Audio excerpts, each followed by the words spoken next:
Welcome to Sleep Theories, the channel where we dive into the mysterious, the unexplainable, and the stories that make us question the world around us, all in a calm, soothing way to help you drift off to sleep. Tonight, we're exploring a tale inspired by one of the most controversial conspiracy theories of all time, the idea that the moon landing was staged. Imagine accidentally stumbling upon proof of such a hoax, and the risks you'd face in trying to expose it. As we unfold this story, I'd love for you to comment below. Where are you listening from, and what time is it for you right now? It's incredible how stories like these connect us across time zones and places. If you enjoy thought-provoking tales designed to intrigue and relax, don't forget to subscribe to Sleep Theories. Now settle into a comfortable position, close your eyes, and let's begin tonight's tale. Ryan Jacobs wasn't looking for trouble. Trouble, it seemed, had a way of finding him. At 32, Ryan lived a relatively quiet life. He was a freelance video editor, the kind of guy who spent most of his days hunched over a laptop, meticulously cutting together wedding videos, corporate ads, and the occasional independent film. His work was steady, predictable, and as far removed from the world of controversy as one could imagine. And that was exactly how Ryan liked it. But everything changed on a rainy afternoon in early November. Ryan sat frozen in his chair, the faint whir of the projector the only sound in the otherwise silent room. The flickering black and white images on the screen felt both surreal and undeniable. His pulse quickened as the scenes replayed in his mind, each frame embedding itself deeper into his memory. The footage wasn't just strange, it was damning. The camera lingered on the astronauts for longer than it should have, capturing moments that felt oddly unguarded. One of them adjusted his helmet, not with the slow, deliberate movements one might expect in a low-gravity environment, but casually, as though he were preparing for a costume party rather than stepping onto an alien world. Another tapped his foot impatiently as a crew member hurried over to adjust the angle of a prop rock. Ryan's gaze darted to the edges of the screen, where cables and sandbags were just barely visible, betraying the illusion. Then there were the voices. They drifted through the crackling audio, clear but dispassionate, issuing commands like a director orchestrating a scene. Hold the flag higher. It's got to look heroic. Cut the glare on the visor, we need the reflection clearer. Ryan's chest tightened as he heard a voice say, almost jokingly, "Don't forget to kick up the dust. This isn't supposed to look like Earth." Each instruction chipped away at his sense of reality, the layers of disbelief peeling back to reveal something darker. He found himself staring at the details in the background, the criss-crossing beams of the soundstage's metal scaffolding, the faint glimmer of an exit sign reflected in the glossy surface of a prop panel. The crew member, oblivious to the camera, walked through the set holding a clipboard, his shadow long and distorted under the bright studio lights. When the shot cut to a wide angle of the entire set, Ryan instinctively leaned forward. The clarity of the image left no room for doubt. The soundstage sprawled out in front of him, its false lunar surface meticulously crafted down to the tiniest detail. The craters looked deliberate, like someone had sculpted them to fit a template rather than formed naturally over eons. The lunar module, iconic in its design, sat precariously on the artificial terrain, its metallic sheen too pristine, too calculated. The director's chair was the final nail in the coffin. K. Kubrick, the name boldly emblazoned on its back, stood out against the monotone backdrop. The implications hit Ryan like a freight train. The whispers he'd dismissed for years, the outlandish theories about the moon landing being a Hollywood production, suddenly felt less ridiculous. Was this what the conspiracy theorists had been talking about all along? Had one of cinema's greatest minds been enlisted to craft the ultimate illusion? Ryan's hands trembled as he paused the reel, the final frame frozen on the screen. A crew member leaned against the set wall, casually holding a cup of coffee as the astronauts rehearsed another take. The mundanity of the scene juxtaposed against its monumental implications made Ryan's stomach churn. If this footage was real, if this was truly what it appeared to be, then one of humanity's greatest achievements was nothing more than an elaborate deception. He rewound the reel, watching certain segments again, searching for any sign that it was fake or a clever hoax. But the more he analysed it, the more authentic it seemed. The imperfections in the film stock, the casual banter of the crew, the technical jargon, it all felt too natural, too unscripted to be anything but genuine. This wasn't some amateur's attempt at discrediting NASA. This was something far more sinister. Ryan's mind raced with questions. How had this footage ended up here, in a forgotten corner of a small-town historical society? Why hadn't it been destroyed or locked away in a government archive? Was it a mistake?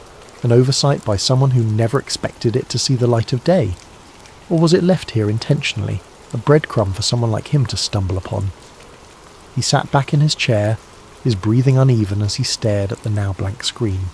The room felt colder, the hum of the projector an eerie echo in the quiet. He glanced at the other reels still sitting in the box, their cryptic labels taunting him. If this was just the first reel, what could the others contain? What more was there to uncover? Ryan's gaze lingered on the canister labelled Lunar Simulation Final Take. The words seemed to glow faintly under the dim light, as if daring him to continue. His hand hovered over the box, hesitant but unable to resist the pull of his curiosity. He knew he should stop, should pack the reels away and pretend he'd never seen them. But he also knew that wasn't an option. Not now. Swallowing hard, he reached for the next reel, his fingers brushing against the cool metal surface. As he loaded it into the projector, a single thought repeated in his mind, over and over like a mantra. This changes everything. Ryan leaned back in his chair, the hum of the projector fading into the background as his mind struggled to make sense of what he had just witnessed. His chest felt tight, his breaths shallow, as though the weight of the film reels was pressing down on him. The footage he had seen replayed in his mind like a broken record, the meticulous soundstage, the harsh studio lights casting sharp shadows on the fake lunar surface, the director's chair bearing that unmistakable name. He had always prided himself on being a rational thinker, someone who could separate fact from fiction with ease. The rumours about the moon landing being staged had always been laughable to him, dismissed as the ramblings of those with too much time on their hands. But now, with the undeniable images burned into his memory, the neat lines of his logic blurred, and he felt the unsettling tug of doubt. Ryan ran a hand through his hair, his fingers catching on a few strands damp with sweat. He stared at the box of reels, their cryptic labels taunting him like a riddle he wasn't sure he wanted to solve. He knew what he had just seen, but admitting it, even to himself, felt like crossing a line he couldn't return from. Was this truly proof, or was it some kind of elaborate hoax in itself? And if it was real, why was it here, forgotten and gathering dust in a small-town archive? He considered putting the reel back in the box, sealing it shut and walking away. He could pretend he hadn't seen it, chalk it up to a strange coincidence or a relic of an old Hollywood production. After all, his job wasn't to investigate, just to digitize and catalogue. But the thought of leaving it behind gnawed at him. This wasn't just another reel of forgotten history, it felt like a piece of something much larger, a thread in a tapestry that could unravel everything people thought they knew. The editor in him, the part of his brain that had always been drawn to uncovering hidden truths, wrestled with the fear tightening in his chest. What if this was his chance to expose something monumental? To bring the truth into the light, no matter how uncomfortable or dangerous it might be? The weight of that possibility settled heavily on his shoulders, as thrilling as it was terrifying. Ryan leaned forward, his elbows resting on the edge of the desk as he buried his face in his hands. His mind raced through the implications. If this footage was real, it wasn't just a revelation. It was a bombshell. It meant that one of humanity's most celebrated achievements was built on a lie, a carefully constructed illusion designed to deceive the world. It called into question not just the moon landing, but the trustworthiness of the institutions behind it. And yet, the enormity of it all only made the decision harder. What would he even do with this footage? Who would believe him? And what kind of attention would it bring? The thought of stepping into the spotlight, of being the one to reveal something so controversial, sent a chill down his spine. He didn't want fame or notoriety, he just wanted answers. He sat there for what felt like hours, the reels of film a silent presence in the room. The faint scent of aged celluloid hung in the air, grounding him in the reality of the moment. His eyes drifted to the projector, where the film still threaded through the machine seemed to glow faintly in the dim light. The temptation to watch it again, to analyse every frame for something he might have missed, was almost overwhelming. But the thought of pressing play again filled him with equal parts curiosity and dread. The more he replayed it in his mind, the more questions it raised, and with each question came a mounting sense of unease. What if this footage was never meant to be seen? What if it had been hidden here intentionally, discarded like a secret too dangerous to keep but too damning to destroy? The room seemed to close in around him, the shadows stretching longer as the day wore on. Ryan rubbed his temples, his pulse pounding in his ears. He knew there was no going back now, not after what he had seen. Ignoring it wasn't an option, no matter how much simpler it might have been. The truth was out there, sitting in that box of reels, waiting for someone to do something with it, and whether he wanted it or not, that someone was him. Over the next few days, Ryan digitized the reels, meticulously cataloguing the footage and backing it up on multiple hard drives. He watched hours of material, each reel adding another layer to the story. There were scripts, storyboards, even a brief clip of a man in a NASA uniform discussing the importance of selling the illusion. Ryan couldn't believe what he was seeing. If this footage was real, it would change everything the world thought it knew about one of humanity's greatest achievements. But as the week went on, Ryan began to notice things. Small at first, but unsettling. A black SUV parked across the street from his apartment for hours on end. Strange clicks on his phone line during calls. His internet connection slowing to a crawl every time he tried to upload the files. He tried to convince himself it was paranoia, the result of spending too much time watching the reels, but deep down, he knew better. The first real scare came late one night. Ryan was sitting at his desk, headphones on, reviewing a particularly damning clip of an astronaut adjusting his helmet mid-moonwalk. The room was silent except for the hum of his computer. Then, out of nowhere, his screen went black. He yanked off his headphones, his pulse racing. The power was still on, and his computer's fan continued to whir softly, but the screen remained dark. Moments later, a message appeared in stark white letters. "Stop!" Ryan's breath caught in his throat. He stared at the screen, his mind racing. Was someone trying to warn him? Threaten him? Before he could react, the message disappeared, replaced by a spinning circle as his computer restarted. When it finally booted back up, the file he had been working on was gone. He barely slept that night, his thoughts spiralling into fear and paranoia. The next morning he noticed the black SUV again, idling at the corner of his street. This time he was sure it wasn't a coincidence. Ryan decided to act. He copied the footage onto multiple drives, hiding them in different places, one in his closet, another in a safety deposit box at the bank, and a third mailed to a friend in another state. He reached out to a journalist he trusted, a woman named Claire who had a reputation for taking on controversial stories. They agreed to meet in a crowded cafe downtown, where Ryan showed her snippets of the footage on his laptop. Claire's reaction was immediate. Her face paled as she watched, her hands trembling as she adjusted her glasses. "Ryan," she said, her voice barely above a whisper, "do you know what this means? If this is real, if this gets out—" "It has to get out," Ryan interrupted. "People deserve to know the truth." But Claire looked hesitant. "You don't understand," she said. "This isn't just some cover-up. If what you're saying is true, the people behind this won't just let it slide. They'll do whatever it takes to keep it quiet." Ryan nodded. He had already begun to realise the extent of what he was up against, but knowing didn't make it any easier. The next few days were a blur. Claire agreed to help him investigate further, using her connections to verify the authenticity of the footage. But as they worked, the pressure mounted. Ryan's apartment was broken into, nothing stolen, but everything rifled through. His phone buzzed constantly with unknown numbers, the calls ending in silence when he answered, and every time he looked over his shoulder, he saw the same black SUV parked just out of sight. Ryan's paranoia grew. He stopped sleeping, his nerves fraying with each passing hour. He couldn't shake the feeling that someone was watching him, waiting for him to slip up. Even Claire began to worry, urging him to lay low while she handled the story. Then, one night, Ryan's worst fear came true. He was driving home from Claire's office when he noticed headlights behind him, too close and too persistent to be another commuter.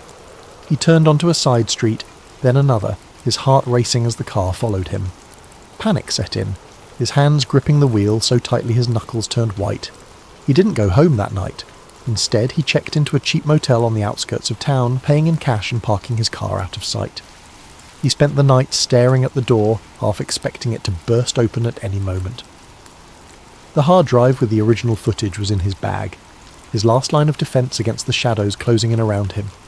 By morning, Ryan knew he couldn't keep running forever. He contacted Claire, arranging to meet her at a secure location to hand over the footage, but when he arrived, she wasn't there. Instead, he found a note taped to the inside of the cafe door. "Trust no one. They're watching me too." Ryan's stomach dropped. He knew he was out of options.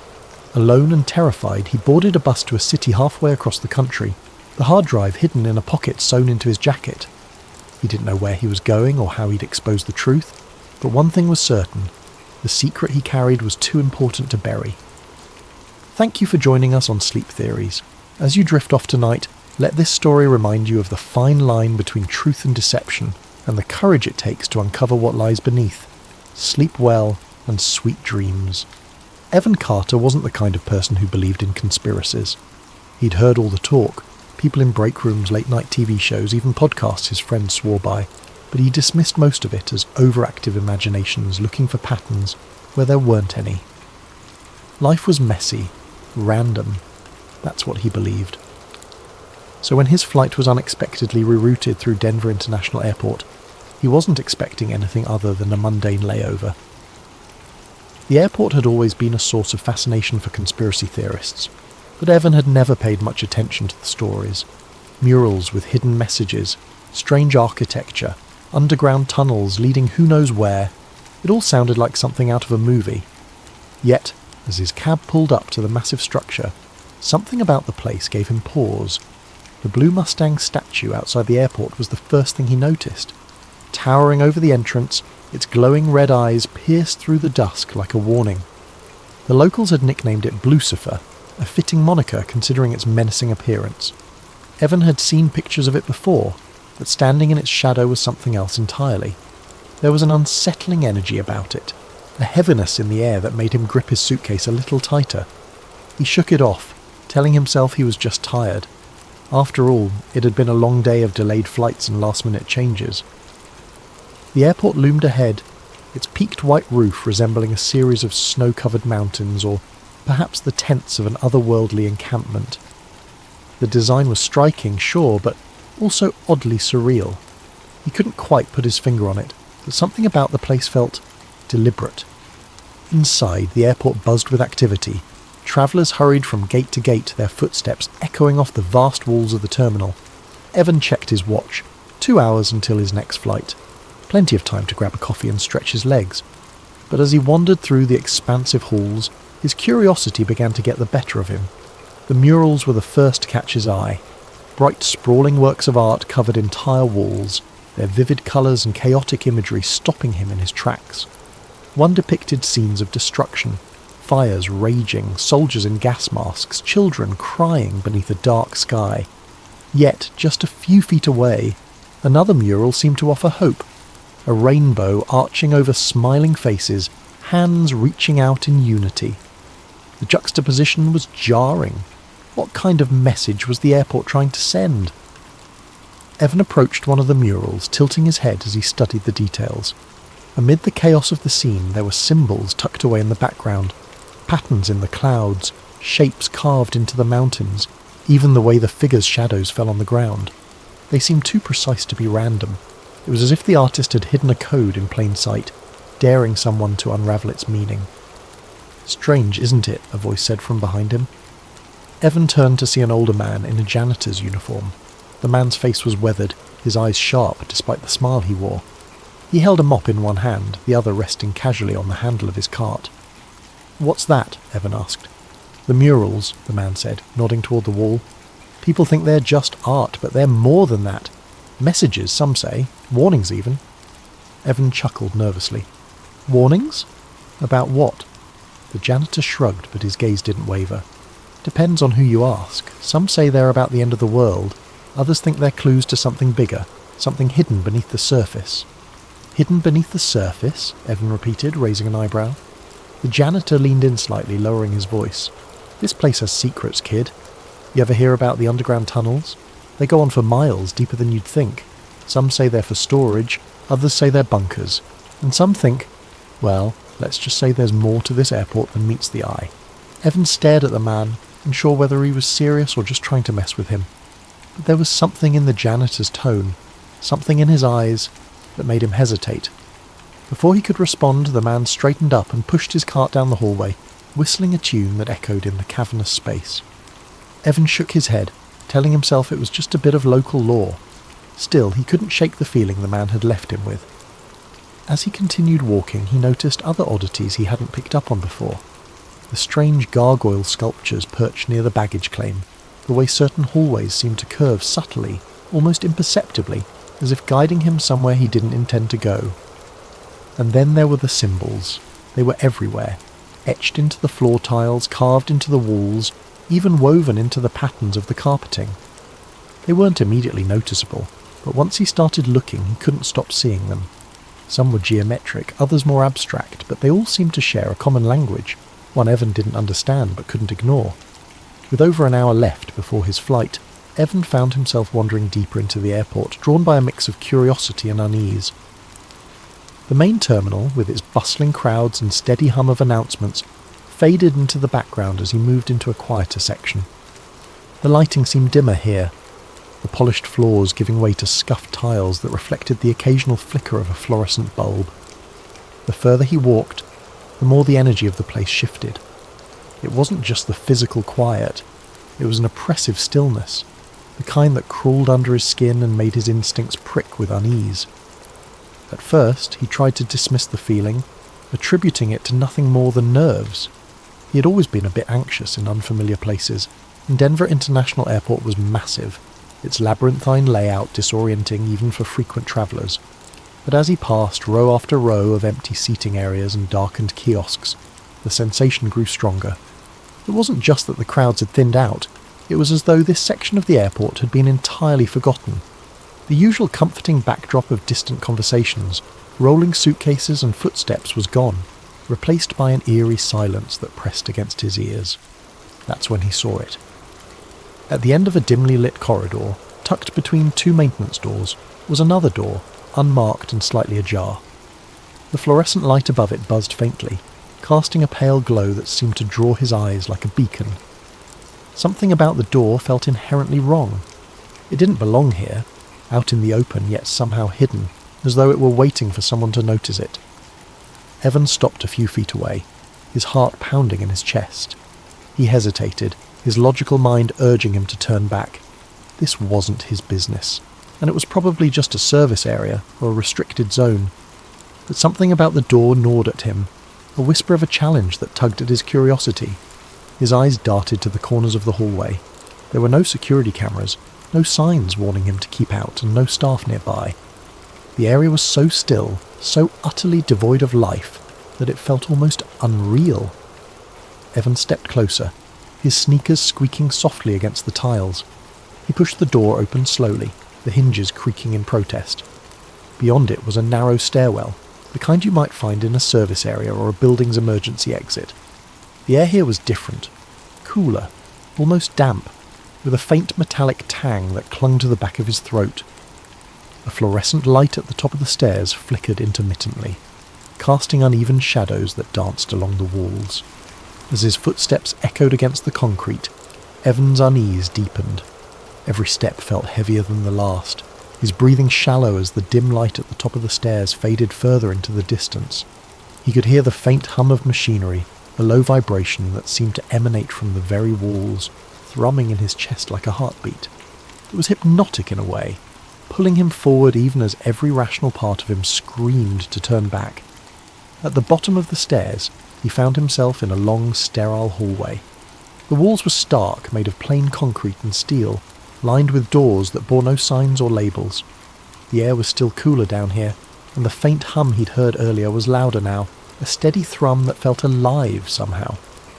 Evan glanced over his shoulder, half expecting to see someone or something behind him, but the stairwell was empty, the door at the top now a distant memory. He wasn't sure why he kept going. The hallway seemed to stretch on forever, each identical section blending into the next. The dim lighting flickered sporadically, creating brief flashes of clarity before plunging everything back into an unsettling gloom. Evan's footsteps sounded unnaturally loud in the confined space, the echo amplifying with every step. Each time he passed another unmarked door, his curiosity grew sharper, mingling with a growing sense of dread.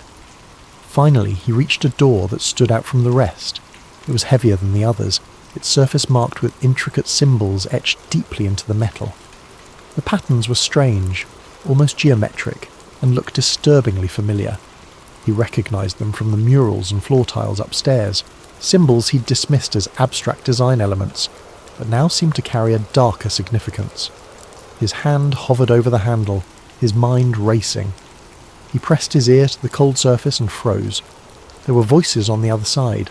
Muffled but distinct, they spoke in low, deliberate tones, the cadence too purposeful to be casual conversation.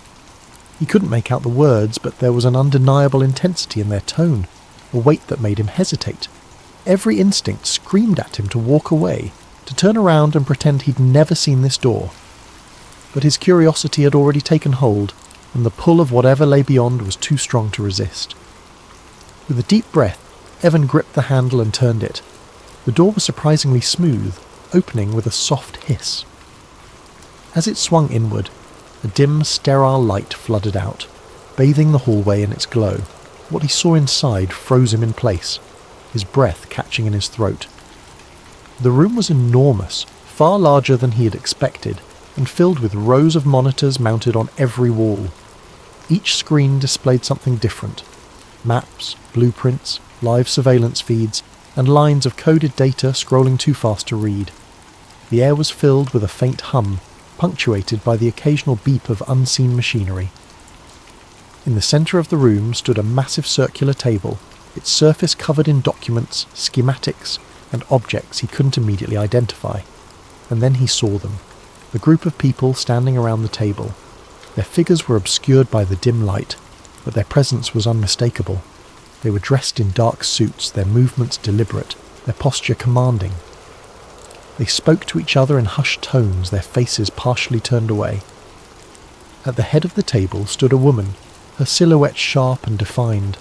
Her hand rested on a thick file marked with the same symbols that adorned the door, her stance radiating authority. Evan's heart hammered in his chest as he tried to process what he was seeing. This wasn't just a hidden room, it was something bigger, something he wasn't meant to find. Before he could fully take it in, one of the figures turned, their gaze snapping toward the door. Evan's blood ran cold as their eyes locked onto his. He knew he had made a mistake that could cost him more than he was prepared to pay. The room was vast, a cavernous space that seemed to stretch further than the walls could contain. Every inch of the surface was covered with monitors, glowing softly in the dim light. They displayed a dizzying array of information, maps marked with pulsing red dots, documents covered in densely packed text, and live surveillance feeds that shifted between locations Evan couldn't recognize. Some screens displayed lines of code scrolling so fast it was impossible to read, while others showed weather patterns, air traffic routes, and satellite images. The sheer volume of data was overwhelming, each screen a piece of a puzzle Evan couldn't begin to comprehend. In the centre of the room stood a circular table, its surface illuminated by built-in lights that cast an eerie glow onto the faces of those gathered around it. The people there, at least a dozen of them, spoke in low, urgent tones, their words blending into a murmur that carried a weight of authority. Their suits were impeccably tailored, their movements deliberate and practiced, as though they were accustomed to the gravity of whatever decisions were being made in this room. Shadows danced across their faces, obscuring their features, but not their presence. At the head of the table stood a woman who exuded control. Her posture was ramrod straight, her piercing eyes scanning the room with an intensity that made Evan freeze in place. One hand rested on a thick folder marked with a symbol he immediately recognized, the same strange geometric pattern from the murals and the floor tiles above. It was etched into the folder as though branding it with a significance Evan couldn't understand. Her other hand occasionally gestured as she spoke, her words too low for him to hear, but commanding nonetheless. Every movement she made seemed deliberate, calculated, as if she were the axis around which this entire operation revolved. Evan's breath hitched, his heart hammering against his ribcage. He tried to process what he was seeing, but his thoughts felt sluggish, his mind racing to connect the pieces. This wasn't just a hidden room. It wasn't a storage area or some forgotten maintenance corridor.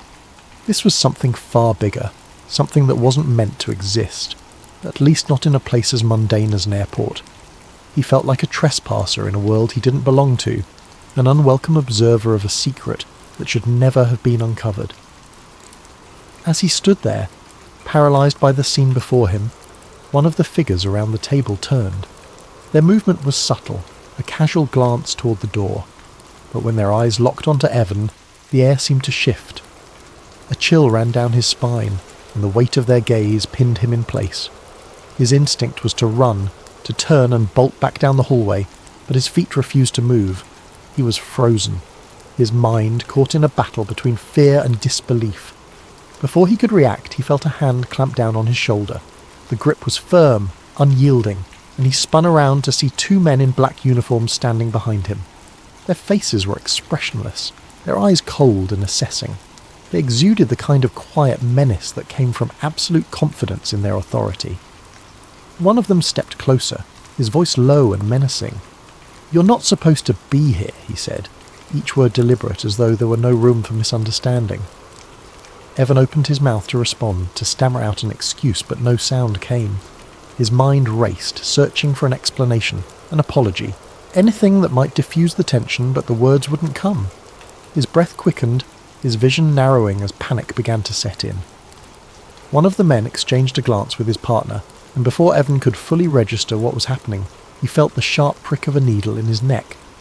The sensation was quick, almost painless, but it was enough to send a jolt of adrenaline through his system. He tried to twist away, to protest, but the world around him began to blur. The room, the monitors, the people, all of it faded into a haze of light and shadow. The last thing he saw before everything went dark was the woman at the table, her piercing eyes locking onto his with a look that sent a shiver down his spine. It wasn't anger or fear, it was something colder, more calculated, and then nothing. When Evan woke, he was slumped in a chair near his gate in the main terminal. The bustling noise of the airport washed over him like a wave, jarring and disorienting after the suffocating silence of the room below. His head throbbed, a dull ache spreading from the base of his neck. For a moment he sat there, trying to piece together what had happened, but his thoughts were fragmented, hazy. He reached up to rub the spot where the needle had pricked his skin, but there was no mark, no evidence that anything had occurred. His flight was boarding. The announcement crackled over the loudspeakers, jolting him back to reality. He stumbled to his feet, his legs unsteady, and grabbed his bag. But as he lifted it, a strange realization hit him. His bag felt lighter. He unzipped it hastily, his hands trembling and his stomach dropped. His camera, the one he always carried with him, was gone. So were the spare memory cards he kept in the side pocket. Any evidence he might have captured of what he'd seen had been taken. As he boarded the plane, the unease in his chest deepened. He couldn't shake the feeling that something was missing.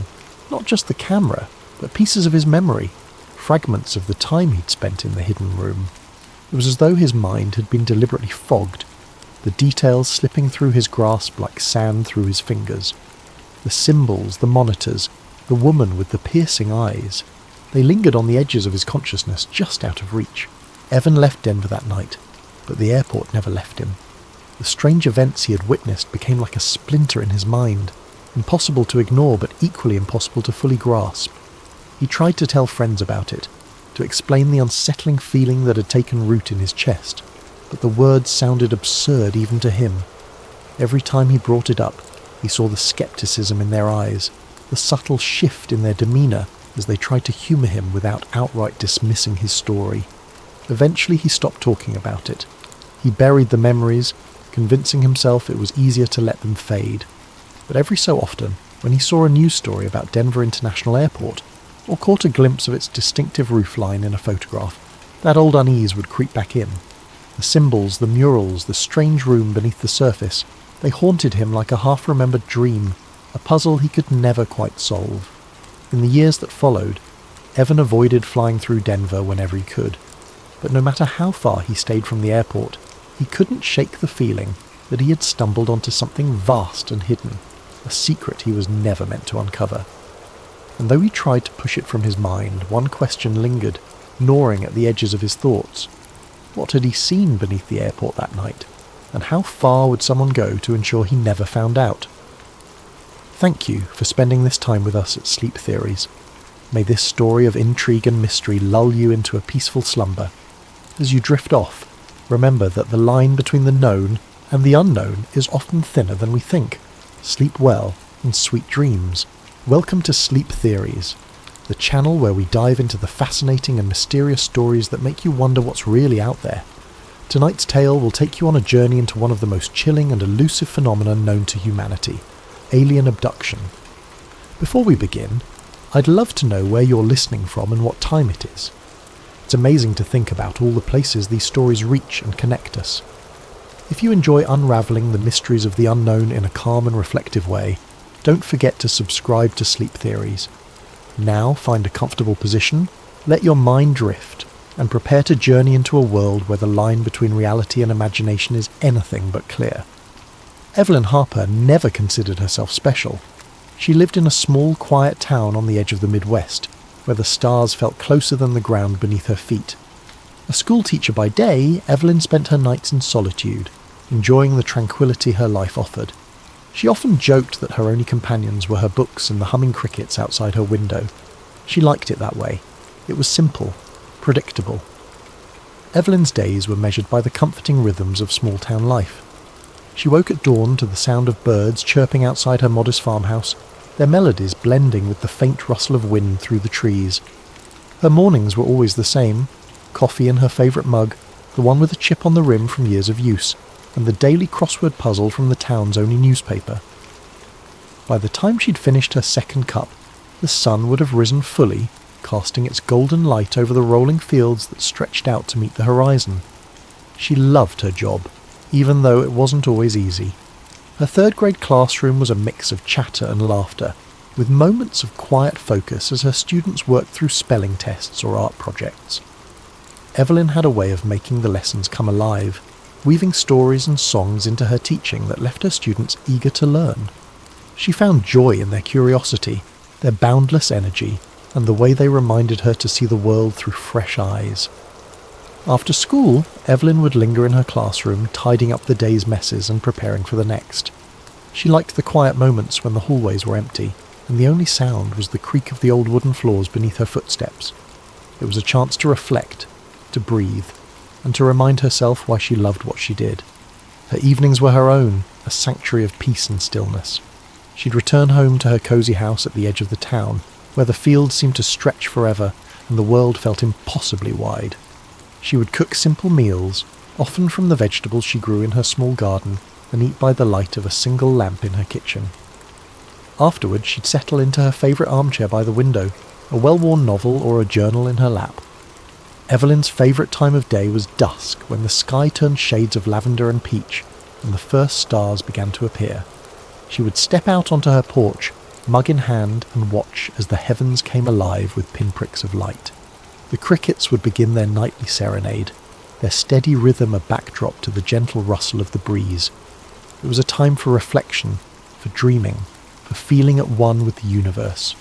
To anyone else, her life might have seemed lonely, even dull. But to Evelyn, it was perfect. She had carved out a little piece of the world that was entirely her own, free from the noise and chaos that seemed to dominate everyone else's lives. She didn't need much, just the stars, the stillness, and the knowledge that tomorrow would bring more of the same. But as comforting as her routine was, there was always a faint undercurrent of restlessness, a whisper of something unspoken that tugged at the edges of her contentment. On certain nights, when the moon hung low and the world felt especially quiet, Evelyn would catch herself staring at the sky a little too long, wondering if there was something more. It wasn't a longing for adventure or change. She loved her life exactly as it was. But there was a sense of curiosity, a quiet yearning to understand the vastness above her.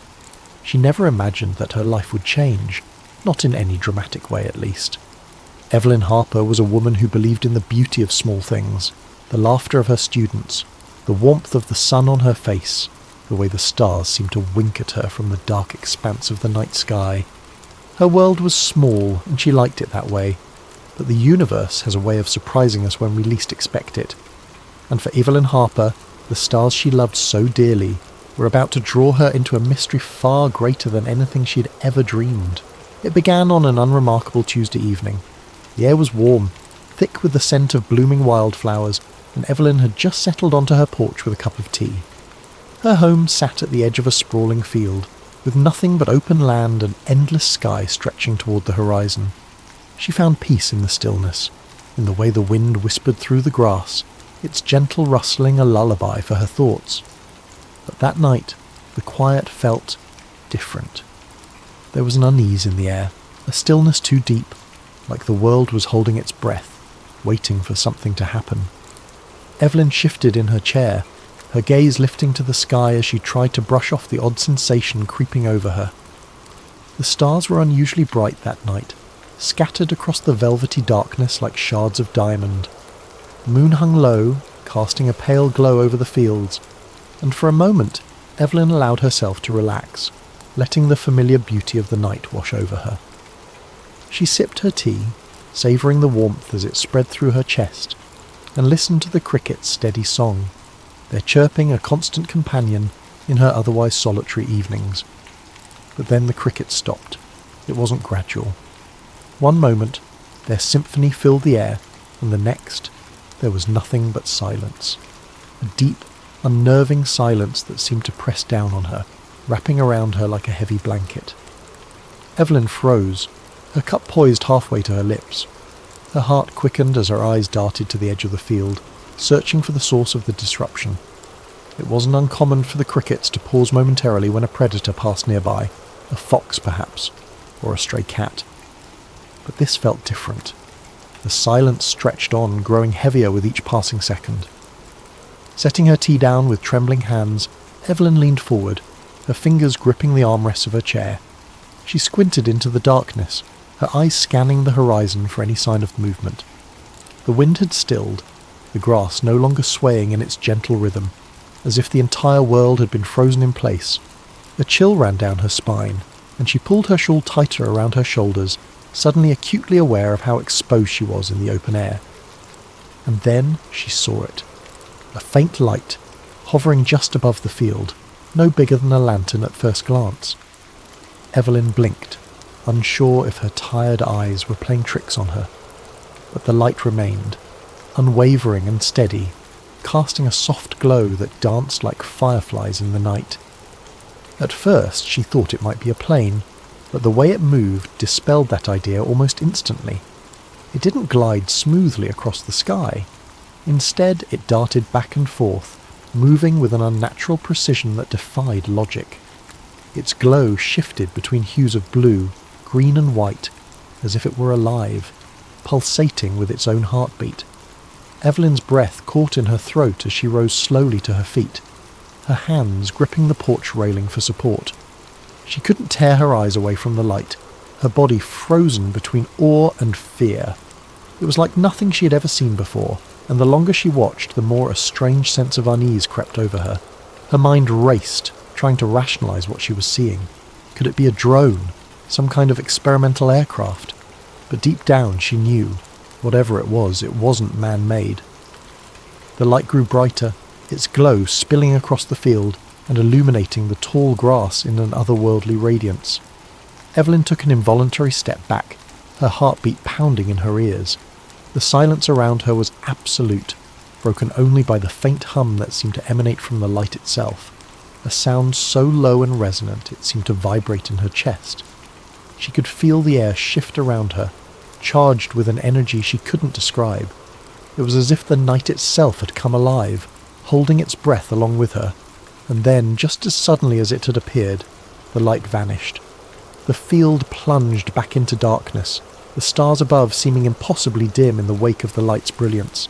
Evelyn stood motionless, her eyes scanning the empty expanse before her, searching for any sign of the strange phenomenon, but there was nothing, no trace of the light, no sound to suggest it had ever been there. The crickets remained silent, the air still heavy with an unnatural quiet that made her skin crawl. Her legs felt weak as she stumbled back toward the door, her hands fumbling for the handle. She locked it behind her, as if the simple act could protect her from whatever she had just witnessed. Inside, the familiar warmth of her home felt foreign, the comforting hum of the refrigerator and the ticking of the old clock on the wall doing little to steady her nerves. Evelyn paced the small living room, her thoughts racing. She tried to convince herself it was nothing, a trick of the light, a strange weather phenomenon, or perhaps even an overactive imagination brought on by too much solitude. But the image of the light was burned into her mind, vivid and unrelenting. She checked the windows repeatedly, peering out into the darkness for any sign of the movement. Each creak of the old house made her jump, her pulse quickening as shadows danced in the corners of her vision. She thought about calling someone, her sister perhaps, or one of her colleagues from school. But what would she say? How could she explain what she had seen without sounding like she'd lost her mind? Evelyn spent the rest of the night wide awake, the warm glow of a single lamp her only comfort. She tried to read, to distract herself with the familiar pages of her favourite book, but the words blurred together, her mind unable to focus. She replayed the scene in her head over and over, searching for an explanation that would make sense. But no matter how she tried to rationalise it, one thought lingered, refusing to be ignored. It was something more. As the first rays of dawn broke over the horizon, painting the fields in shades of gold and amber, Evelyn finally allowed herself to relax, if only for a moment. The world looked ordinary again, the cricket's song returning as if nothing had happened. But Evelyn knew the truth. What she had seen the night before wasn't ordinary, and deep down she suspected that this was only the beginning. The next morning, Evelyn felt like a ghost. She went about her day as usual, teaching her third-grade class, chatting with colleagues, but her mind was elsewhere. She couldn't shake the feeling that she'd been watched, that whatever had hovered above her field the night before wasn't finished. When she returned home that evening, the unease only grew. She checked the locks on her doors and windows twice, her eyes darting to the field every few minutes. The sun dipped below the horizon, painting the sky in streaks of pink and orange, but Evelyn found no beauty in it. She sat by the window, clutching her mug of tea like a lifeline, and waited. It happened again around midnight. This time the light was brighter, its movements more erratic. Evelyn's hands shook as she grabbed her phone, intending to record it, but before she could hit the button, her body was overcome with a sudden wave of exhaustion. Her vision blurred, her limbs felt heavy, and the last thing she remembered was collapsing onto the couch. When she woke, it was morning. The sun streamed through her window, the field outside bathed in golden light. For a moment she thought it had all been a dream, but then she noticed something. Her bare feet were caked with dirt. Her heart raced as she inspected herself further. There were faint scratches on her arms, as if she had been walking through the field. But how? She had no memory of leaving the house. That day, Evelyn tried to convince herself she was imagining things. She avoided looking at the field, avoided thinking about the light. But the marks on her arms wouldn't let her forget. And that night, as she lay in bed, staring at the ceiling, she knew it wasn't over. Over the following weeks, the experiences escalated in ways Evelyn couldn't have imagined. At first, it was subtle. The lights in the sky came more frequently, sometimes appearing in the distance, their glow faint but unmistakable. Each time, they lingered longer, as though they were searching, waiting. Evelyn would watch from the safety of her home, her heart pounding in her chest, telling herself it was nothing she needed to fear. But the lights grew bolder.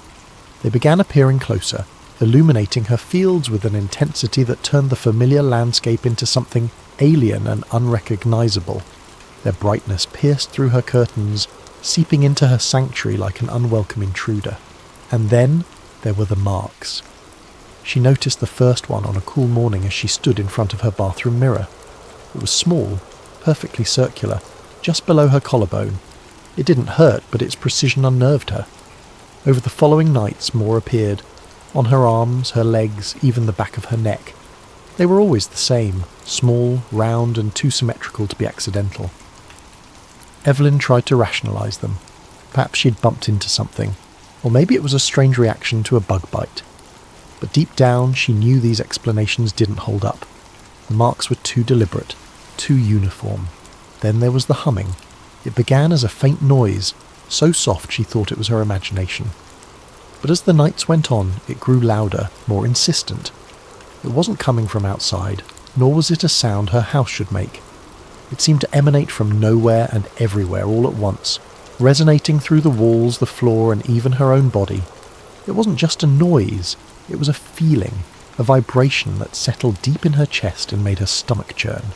She tried to ignore it, burying her head under her pillow, but the sound seemed to follow her, pressing against her senses until it was impossible to pretend it wasn't there. Her once tranquil home, the place she had cherished for its solitude and peace, had become a source of dread. Every shadow felt menacing, every sound suspicious. The cricket's song, once comforting, now seemed eerie when it returned, as though mocking her. The silence that followed the lights was worse, a suffocating stillness that made her feel as though the world outside had ceased to exist. She stopped going out onto her porch at night, afraid of what she might see. Even inside, with the doors locked and the curtains drawn, she felt exposed, as though the walls of her home were no longer a barrier between her and whatever was out there. One particularly cold night, Evelyn sat curled on her couch, her hands gripping a flashlight. She had taken to keeping it with her at all times, a small, futile comfort against the growing darkness that seemed to creep into every corner of her life. She hadn't slept in days, her mind too alert, her body too tense. Her tea sat untouched on the coffee table, its steam curling into the dim light of the room. The humming had started again, faint at first, then gradually building in intensity. She felt it before she heard it fully, a low vibration that set her nerves on edge. And then the light came. It started as a soft glow in the distance, just like before, but this time it didn't stay outside. The light grew brighter and brighter, spilling through the cracks in her curtains, under the door until it filled the entire room. It wasn't just a glow. It was a presence, overwhelming and impossible to escape. It illuminated everything, casting strange, elongated shadows across the walls that didn't align with the furniture or her own movements. Evelyn's breath caught in her throat as she stared, paralysed by the sheer unnaturalness of it. The humming grew louder, its resonance vibrating through her chest like a deep, unending note. She gripped the flashlight tighter, her knuckles white as her eyes darted around the room, and that's when she saw them. Figures, faint and shadowy, emerged at the edges of her vision, as though they had always been there, waiting for the right moment to reveal themselves. They were tall, unnervingly slender, their limbs elongated in ways that seemed both graceful and otherworldly. Their movements were slow but deliberate, each step fluid and calculated. Evelyn tried to focus on their faces, but they were indistinct, shrouded in the glow that surrounded them. She couldn't tell if they were looking at her, but she felt their gaze, a heavy, suffocating pressure that made her heart race. Her instinct was to run, to scream, to do anything to break free of the terror that held her in place, but her body wouldn't obey. It was as if the air around her had thickened, rooting her to the spot. Her flashlight slipped from her hand, clattering to the floor with a dull thud, but she barely noticed. Her breath came in shallow gasps as she watched the figures move closer, their forms becoming sharper, more defined. Evelyn tried to scream, but no sound came out. Her throat constricted, her voice trapped by the overwhelming force of their presence. The humming reached a crescendo, so loud and so deep it felt like her very bones were vibrating. The light pulsed, brighter and brighter, until it was impossible to see anything but white.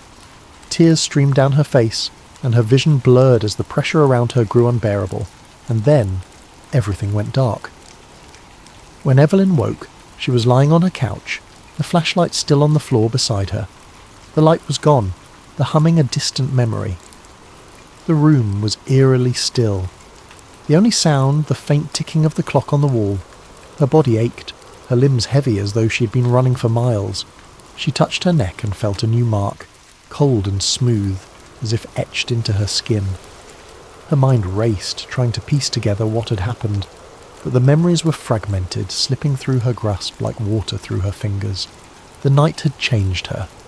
Evelyn Harper was no longer the same woman who had sipped tea on her porch, content with the quiet simplicity of her life. Something had been taken from her, or perhaps something had been left behind. And as she sat there in the dim light of her living room, staring at the empty field beyond her window, she knew one thing for certain. Whatever had happened that night, it wasn't over. When Evelyn woke, she was lying in her bed. The first thing she noticed was the silence. No humming, no crickets, just the faint ticking of the clock on her wall. She sat up slowly, her body heavy and sore, and noticed something on her nightstand, a small metallic object.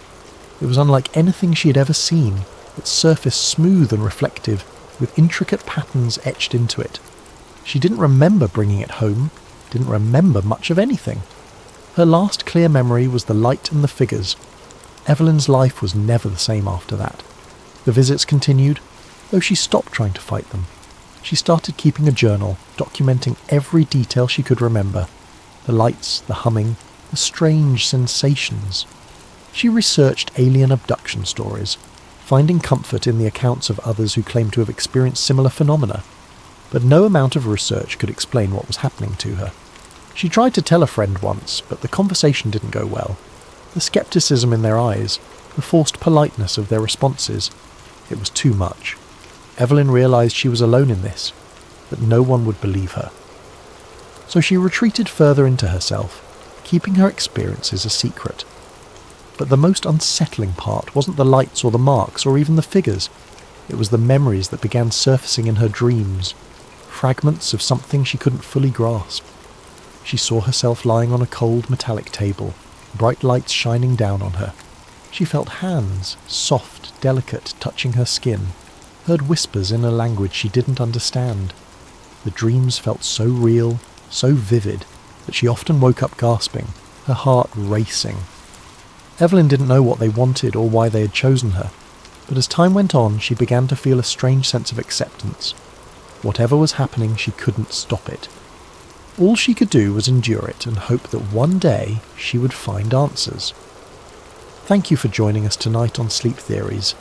Evelyn's story is just one of many that remind us how little we truly understand about the world and perhaps the universe around us. May this tale of mystery and wonder lull you into a peaceful sleep, where the boundaries of reality and imagination blur. Sleep well and sweet dreams. Jake Wilder wasn't a man you'd peg as the curious type. He lived a quiet, unassuming life in the suburbs, working as a freelance videographer. His days were a mix of editing wedding videos, filming promotional content for small businesses, and the occasional passion project. It wasn't glamorous, but it paid the bills, and Jake liked the freedom that came with it. He didn't need excitement or intrigue. His life was simple, predictable, and most importantly, safe. Jake's routine was one of steady monotony, and he preferred it that way. He enjoyed the hum of his editing software late into the evening, the predictable satisfaction of piecing together footage until it became a polished narrative. His small apartment was a reflection of his orderly world. Shelves neatly lined with camera equipment, stacks of meticulously labelled hard drives, and a corkboard above his desk cluttered with sticky notes about deadlines and client requests. Life wasn't thrilling, but it was his, and it was under control. But all of that changed one fateful weekend in early spring. Jake had been hired to film a corporate retreat at a luxury hotel tucked away in the mountains. These types of gigs had become a staple of his workload. Simple, well-paying assignments that didn't ask too much of him. His job was to capture team-building exercises, keynote speeches, and a few candid moments that could later be used in promotional materials. It was the kind of work that didn't require much creativity, but it was easy money. And in Jake's world, easy money was a good thing. The email with the job details had come a week earlier, sent by an event planning company he'd worked with a handful of times before. The instructions were simple: arrive Friday morning, set up, and be ready to start filming by noon. Meals and accommodations would be provided, along with a generous day rate that made the 2-hour drive worth it. Jake hadn't hesitated to accept. The event sounded routine, and the chance to spend a few days in a mountain resort, even if he was working, was a welcome change from his cramped apartment. When he arrived at the hotel, he was immediately struck by its grandeur. The building was a sprawling, opulent estate, its architecture reminiscent of an old-world European castle, with towering spires and ivy-covered stone walls. The driveway was lined with neatly trimmed hedges, and the valet attendants moved swiftly between the luxury cars pulling in and out of the circular drive. It was the kind of place that radiated exclusivity, and Jake couldn't help but feel a little out of place in his beat-up sedan. Still, He was used to navigating high-end events, and he approached the assignment with his usual professionalism. Jake parked in the designated staff lot and carried his equipment through a side entrance, following the directions he'd been given. Inside, the hotel was even more impressive. The lobby was a symphony of marble and crystal, with a grand chandelier hanging from the vaulted ceiling, and a fireplace crackling warmly at one end. The air smelled faintly of fresh flowers and polished wood, and a soft classical melody played in the background. Jake checked in with the event coordinator, a brisk but polite woman named Lauren, who handed him a detailed schedule and pointed him toward the conference hall where the first session would take place. "We'll need a mix of wide shots and close-ups," she said, barely pausing as she scanned her clipboard. "The CEO will be speaking this afternoon, so make sure you're set up early. We don't want any hiccups." Jake nodded, already mentally planning his setup. He wheeled his equipment cases through the halls, taking note of the layout and making mental notes about lighting and angles.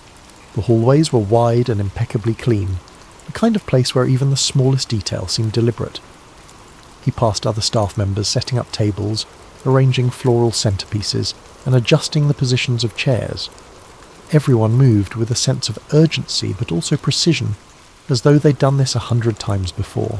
The conference hall itself was massive, with floor-to-ceiling windows that offered a breathtaking view of the surrounding forest. Jake took a moment to appreciate the scenery before getting to work. He set up his camera on a tripod near the back of the room, ensuring he had a clear view of the stage and the audience. He adjusted the lighting, tested the audio levels, and double-checked his backup equipment, a habit he'd developed after too many near disasters early in his career. The morning passed quickly as Jake captured establishing shots of the hotel and its grounds. He filmed the attendees mingling over coffee, their conversations a hum of polite laughter and introductions. The participants were a mix of middle-aged professionals, all impeccably dressed in tailored suits and sleek business attire. Jake noticed how many of them carried an air of confidence, the kind that came from years of climbing corporate ladders. As he worked, Jake found himself enjoying the rhythm of the day. The work wasn't challenging, but there was something satisfying about capturing the right moments and framing them just so. He knew these kinds of gigs were what kept his bills paid, and he was good at them. By the time lunch rolled around, he had already collected enough footage to feel confident about the final product. He grabbed a quick bite from the buffet, a spread of artisanal sandwiches and fresh salads that put his usual lunch of instant ramen to shame. After eating, he returned to the conference hall to prepare for the afternoon session. Everything about the day felt smooth, predictable, just the way Jake liked it. But as he stood at the back of the room, adjusting his focus and framing the stage, something caught his attention. A group of men in dark suits entered the hall through a side door, moving with quiet purpose. They weren't part of the event staff or the attendees. Jake was sure of that. Their suits were sharper, their demeanour more formal. They moved like they belonged there, yet there was an air of secrecy about them. Jake watched as they exchanged brief words with Lauren, the event coordinator. She nodded curtly, her expression unreadable, and gestured toward the far end of the hall. The men walked in that direction, disappearing behind a set of heavy double doors. Jake's curiosity flickered, but he shook it off. It wasn't his business, and he had work to do. Still, the image of those men lingered in his mind as he went about his tasks. Something about the way they moved, the way Lauren had reacted to them, it was different. Not alarming exactly, but different. Jake told himself to focus on his job, reminding himself that corporate retreats often attracted VIPs. He'd seen his share of high-level executives and private security over the years. This was probably nothing out of the ordinary, or so he thought. What had started as an ordinary day, a simple job in a beautiful location, was beginning to feel like something more. Jake didn't know it yet, but the events of that weekend would unravel everything he thought he knew about the world, and his life, once so predictable, was about to take a turn he never could have imagined. The first oddity came on his second day at the hotel. Jake was heading back to his room after a long day of shooting, his camera bag slung over one shoulder, and his mind already on the edits he planned to tackle later that night. As he passed through the lobby, he noticed a group of men in dark suits clustered near the side entrance. They weren't staff, Jake could tell immediately. They lacked the friendly demeanour and polished smiles of the hotel employees. Instead, these men moved with a quiet but unmistakable sense of authority, their presence commanding attention without a word. Their voices were low, Their conversations clipped as they murmured into discreet earpieces. Jake couldn't make out what they were saying, but their body language told a story of urgency and precision. Each man stood straight, their eyes scanning the room with practiced subtlety. Jake slowed his steps, feigning a casual stretch as he observed them. His gaze drifted toward the side entrance, where several black SUVs were parked in a neat row. The vehicles were unmarked, their windows tinted so dark they reflected the towering pine trees outside like polished obsidian. Jake's curiosity flickered to life. He had seen his share of private security over the years, bodyguards for wealthy clients or high-ranking executives, but this felt different. There was a weight to the atmosphere, an intensity that he couldn't quite put his finger on. He lingered in the lobby for a moment longer, pretending to check his phone while he watched the group out of the corner of his eye. They were speaking too quietly for him to catch any words, but their clipped tones and the way they occasionally glanced toward the SUVs hinted at something serious. He told himself it wasn't his business, and continued toward the elevator, his footsteps echoing faintly against the marble floor. But even as the doors closed behind him, the scene in the lobby lingered in his mind. Who were those men? And what kind of event required such heavy-handed security? The following day, Jake's suspicions grew. It began subtly, with the arrival of a new group of guests in the late morning. He was setting up his equipment in one of the conference rooms when he noticed them entering through a side hallway.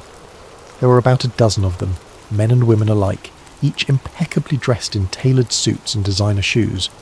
They walked in pairs, their movements purposeful, their voices hushed. Jake couldn't hear what they were saying, but the tension in their interactions was palpable.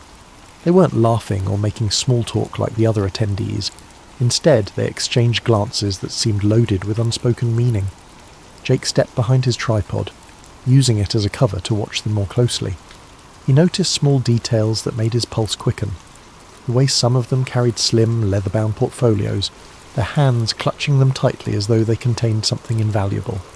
Others had briefcases or messenger bags, their edges worn but meticulously clean. They moved as a unit, their pace synchronized, as if they had done this 100 times before. His gaze followed them as they disappeared through a set of heavy double doors near the back of the conference wing. The doors bore no signs or markings, just a keypad and a small circular camera mounted above. Jake hadn't noticed that section of the building before, and the sight of it sent a faint ripple of unease through him. What kind of meeting required such secrecy? And why weren't these people listed on the event schedule? As the day went on, more arrivals trickled in. Jake noticed the same patterns. Muted conversations, guarded expressions, and an almost palpable air of importance. He spotted a woman in her early 40s, her hair perfectly styled, wearing a navy suit that screamed custom tailoring. She clutched a small tablet to her chest as she spoke in low tones to a man who looked to be in his 60s, his silver hair combed neatly back. They exchanged only a few words before the man glanced around, his eyes darting across the room as if checking for eavesdroppers. Jake instinctively turned his head, pretending to focus on adjusting a lens. The same SUVs were still parked outside when he stepped out to grab a quick lunch. He lingered near the entrance, pretending to check his phone as he observed the drivers. They were all dressed in identical black suits, their faces expressionless as they stood near the vehicles. One of them leaned against the hood of an SUV, his earpiece glinting faintly in the sunlight. Jake couldn't shake the feeling that their presence was more than just precautionary. It was deliberate, calculated. By the evening, the hotel's atmosphere had shifted entirely.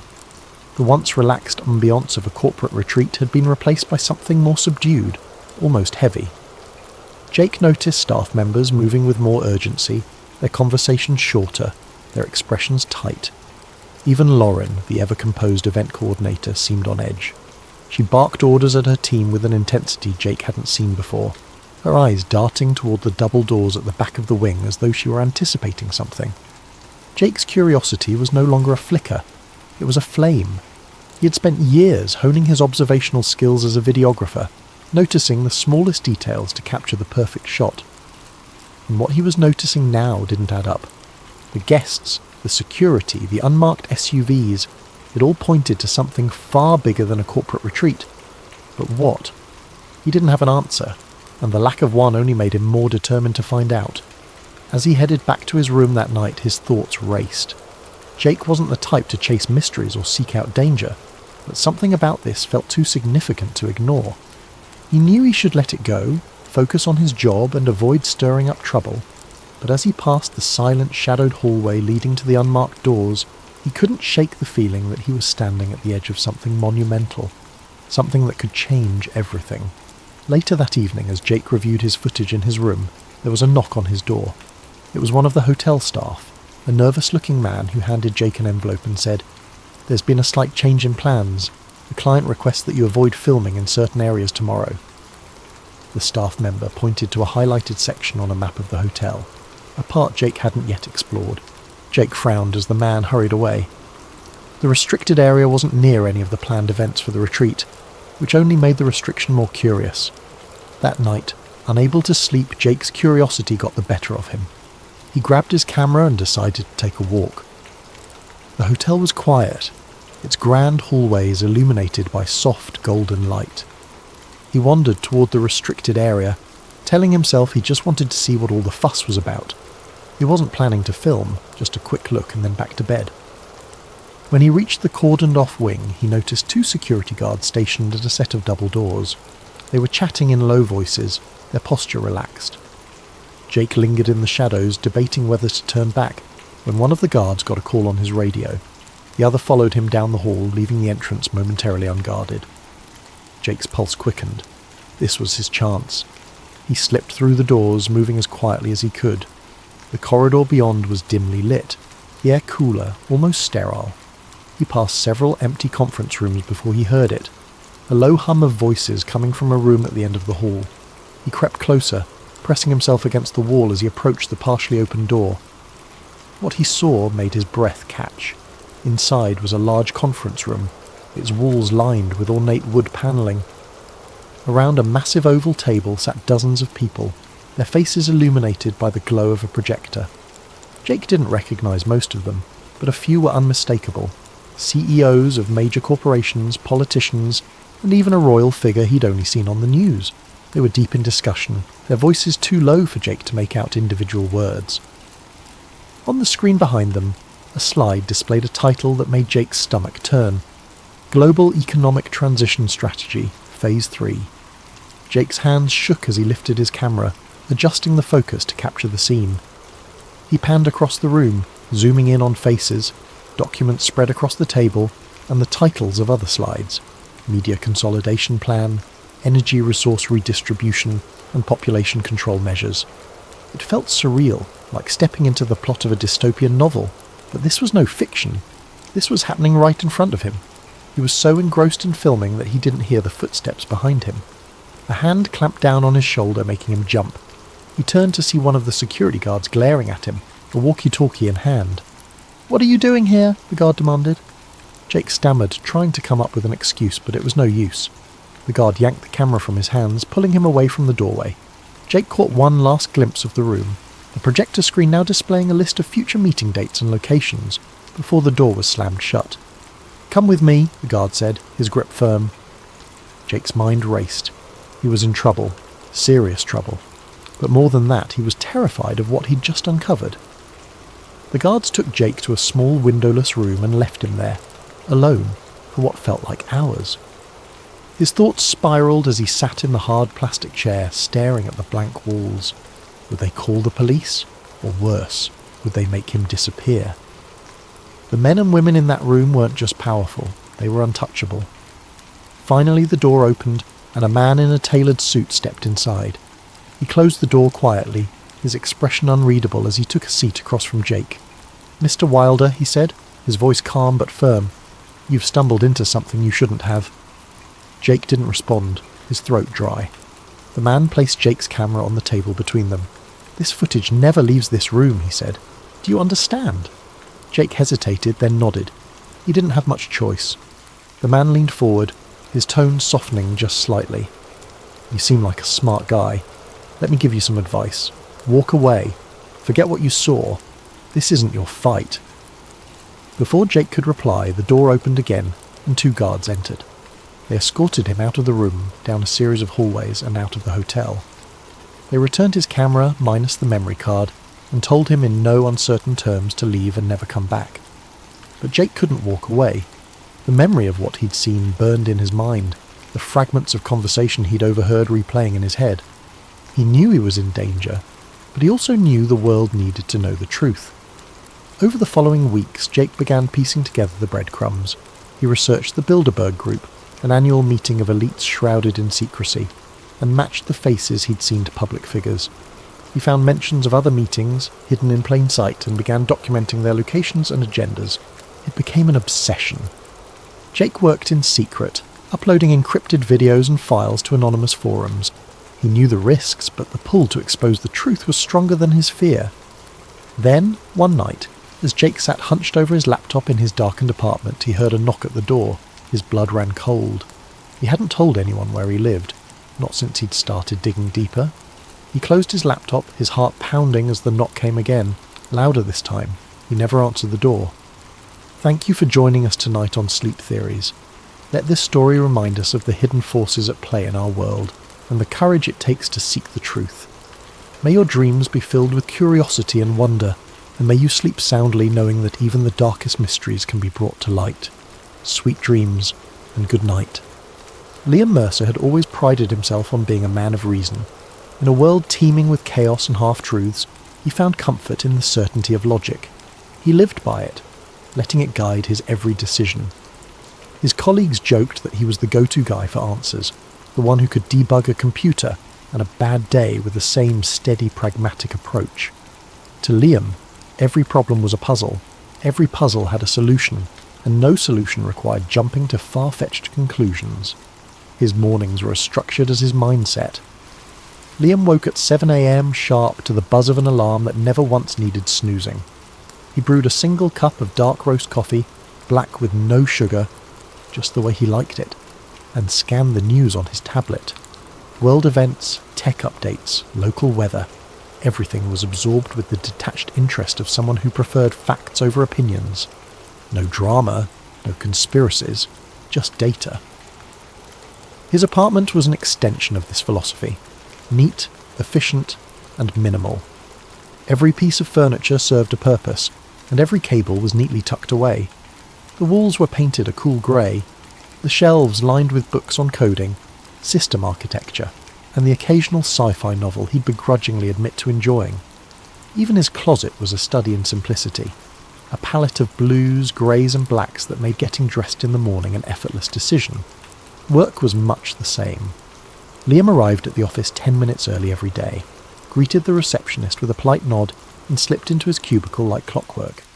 His desk was as organised as the rest of his life. A perfectly centred monitor, a keyboard free of fingerprints, and a small potted plant that added just the right touch of humanity to an otherwise sterile setup. He liked his job, though he wouldn't call it a passion. It was reliable, steady, and predictable. Everything Liam valued. What set Liam apart wasn't his skill with technology, though he was undeniably good at what he did. It was his unshakable practicality. While others speculated about the why behind a glitch or a crash, Liam focused on the how. Why did it happen? He didn't care much. How do you fix it? That was his concern. When his colleagues spun theories about potential causes, Liam simply rolled up his sleeves and got to work, his fingers flying over the keyboard with the kind of precision that only came from years of practice. Outside of work, Liam's life was equally unremarkable, though not unpleasant. He frequented the same coffee shop every Saturday, ordered the same latte, and sat in the same corner booth. He enjoyed hiking the nearby trails, though he always stuck to the marked paths. His social circle was small but reliable, consisting of a few old friends who shared his preference for board games over bar hopping, and debates about movie plot holes over small talk. To anyone observing from the outside, Liam's life might have seemed dull, but to him it was exactly as it should be. He didn't crave adventure or intrigue. He didn't need the thrill of the unknown. His world was orderly, his days predictable, and he liked it that way. If there was one thing Liam disliked, it was chaos. Anything that disrupted the carefully constructed rhythm of his life, and that's why the events that followed were so profoundly unsettling. Liam Mercer was a man who believed in the tangible, the explainable, and the logical. But as he would soon discover, not everything in life could be so neatly categorized.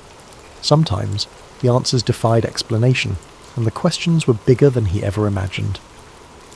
Liam's palms felt clammy as he typed, trying to maintain a facade of normalcy.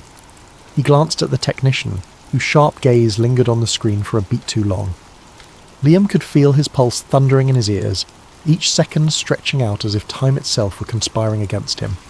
He resisted the urge to wipe his hands on his jeans, knowing any sign of nervousness could draw attention. "Good," the technician said curtly, crossing his arms. "Management doesn't like delays." Liam forced a small nod and turned back to the server. He clicked through the routine diagnostic checks, his mind racing in 1,000 different directions. He couldn't unsee what he'd just uncovered. Those diagrams, the logs, the video. It was real. It had to be. Every instinct told him this wasn't just some elaborate prank or experimental concept. The level of detail, the complexity of the data. It was unlike anything he'd encountered in his years of IT work. He glanced at the technician again, his peripheral vision catching the way the man's posture was just a bit too rigid, his fingers tapping a slow rhythm against his arm. Liam kept his movements deliberate, steady, as he pretended to work through the final steps of the server repair.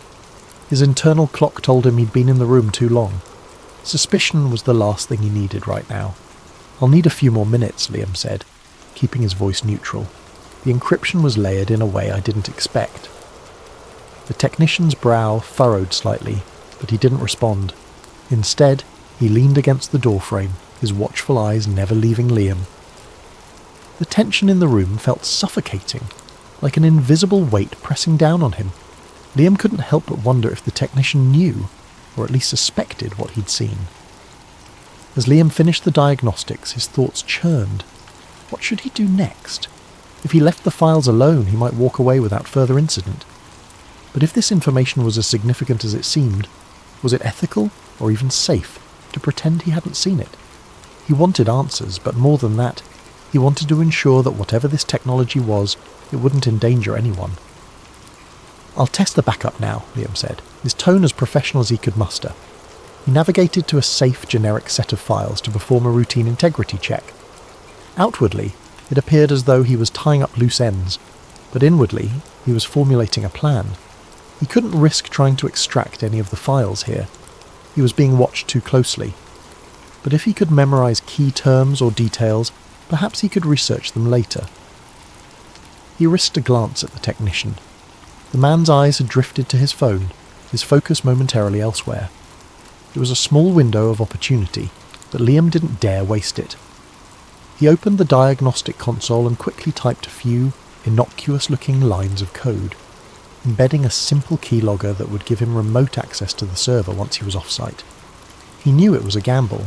If anyone noticed the intrusion, it could blow his cover. But the curiosity burning inside him outweighed the risk. "There," Liam said, his voice steady. "The server's stable now. You shouldn't have any more issues." The technician stepped forward, glancing at the monitor. "Good. I'll need you to file a report before you leave. Standard protocol." "Of course," Liam said, already standing and gathering his tools. He kept his expression neutral, even as his mind screamed at him to leave as quickly as possible. The technician escorted him to a small office where he was handed a clipboard with a form to fill out. The questions were standard: details of the issue, steps taken to resolve it, and confirmation of the server's restored functionality. Liam filled it out meticulously, careful not to let his handwriting betray his nerves. When he handed it back, the technician skimmed it briefly before giving a curt nod. "You're clear to go," he said, gesturing toward the exit. Liam forced a smile. "Thanks, let me know if anything else comes up." The walk back through the building felt interminable. He passed through the same security checkpoints, presenting his ID and signing out as required. Every step felt heavier than the last, his stomach twisting with the knowledge of what he'd seen and what he'd done. By the time he reached his car, his hands were trembling. He fumbled with the keys, taking a deep breath to steady himself before sliding into the driver's seat. The drive home was a blur. His thoughts swirled like a storm, replaying the images on the screen, the strange terminology, the vanishing man in the video. He couldn't shake the feeling that he'd just opened a door he was never meant to see, let alone step through. And yet, part of him was exhilarated. If this technology was real, it could change everything: history, science, even the very fabric of existence. But as he pulled into the driveway of his modest apartment complex, a flicker of doubt crept in. What if someone had noticed? What if the technician had seen through his act or the keylogger was detected? He shook his head, trying to dismiss the thoughts. He had done everything carefully, methodically. There was no reason to think anyone would suspect him. Or so he told himself. As he locked the car and headed inside, Liam's eyes darted toward the street. A black sedan sat parked a few houses down, its windows tinted too dark to see through. It wasn't a car he recognised, but it could have been anyone. A neighbour, a visitor, even a passing stranger. And yet, as he climbed the stairs to his apartment, he couldn't shake the feeling that he was being watched. The rest of the day passed in a haze. Liam moved through the motions, checking the final diagnostics, closing the server panels, and gathering his tools into his worn black case. On the surface, everything appeared normal, but inside his thoughts churned relentlessly. The images of those diagrams and the grainy video of the man disappearing into thin air replayed over and over in his mind like a movie he couldn't turn off. The words temporal displacement protocols echoed in his head, accompanied by a gnawing sense of unease. He couldn't stop questioning what he'd seen. Were the files real? Were they some kind of advanced simulation or classified experiment? And if they were real, why were they stored on a server so poorly maintained that someone like him had to repair it? The whole situation felt wrong, like a puzzle where none of the pieces should fit but somehow did. Liam knew one thing for sure. What he'd stumbled upon wasn't meant for his eyes. As he exited the server room, the lab's technician gave him a curt nod, but Liam noticed the man's eyes lingered a moment too long on the flash drive peeking out of Liam's case. He quickly zipped the bag closed, offering a casual smile as if nothing were amiss. The technician said nothing, but Liam could feel the man's gaze boring into his back as he walked toward the exit. The process of leaving the lab was just as tedious as entering it. He passed through checkpoint after checkpoint, presenting his ID and signing forms at each stop. His palms were clammy, and he forced himself to remain calm, to keep his movements slow and deliberate. Each guard seemed to scrutinize him just a little more than they had that morning, their eyes lingering on his badge or scanning his bag with what felt like extra care. Liam reminded himself to breathe. They had no reason to suspect him, no way of knowing he'd accessed the files. He had done his work, fixed the problem, and left the lab as instructed. At least, that's what it looked like. Finally, after what felt like an eternity, Liam stepped out into the crisp late afternoon air. The sun was beginning to dip below the horizon, casting long shadows across the parking lot. He inhaled deeply, the scent of rain in the distance cutting through his spiralling thoughts. His car was parked in the far corner, away from the other vehicles. As he approached it, the flash drive in his bag seemed to grow heavier, its weight pressing against his mind. Was it a mistake to take it? Should he have left everything behind and walked away? The questions swirled, unanswered, as he climbed into the driver's seat and started the engine. The drive home felt surreal, the hum of the car blending with the noise in his head. He replayed the events in his mind, searching for signs he might have missed. An offhand comment from the technician, the guarded glances of the security staff. Did they know? Could they suspect? Or was he simply being paranoid? Liam glanced at the flash drive resting on the passenger seat, its plastic casing catching the fading light. The small device felt like a ticking time bomb, its contents holding answers he wasn't sure he wanted. But he couldn't ignore it. Not now. Not after what he'd seen. His logical side told him to destroy it, to rid himself of the evidence and pretend none of this had ever happened. But the part of him driven by curiosity, by the need to understand, won out. By the time he pulled into his apartment complex, dusk had settled over the city. Liam parked his car in its usual spot, pausing for a moment to scan the lot.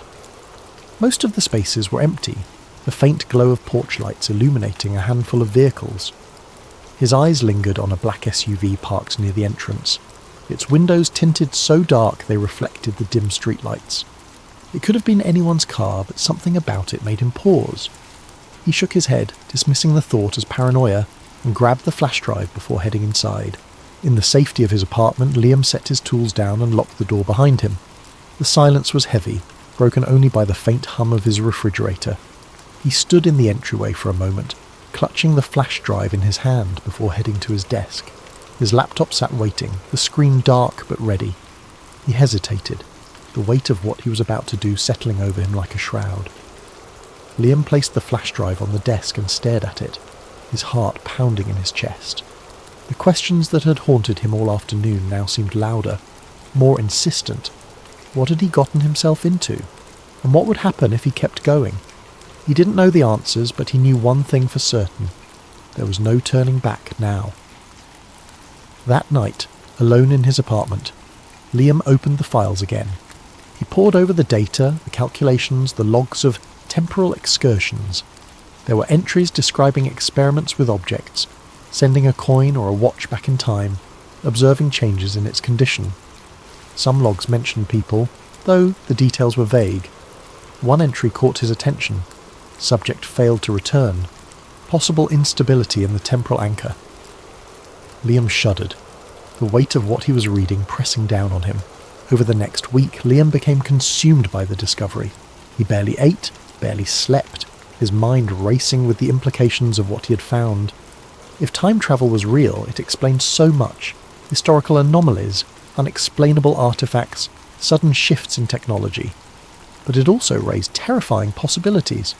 Could the government be manipulating history, altering the past to shape the future?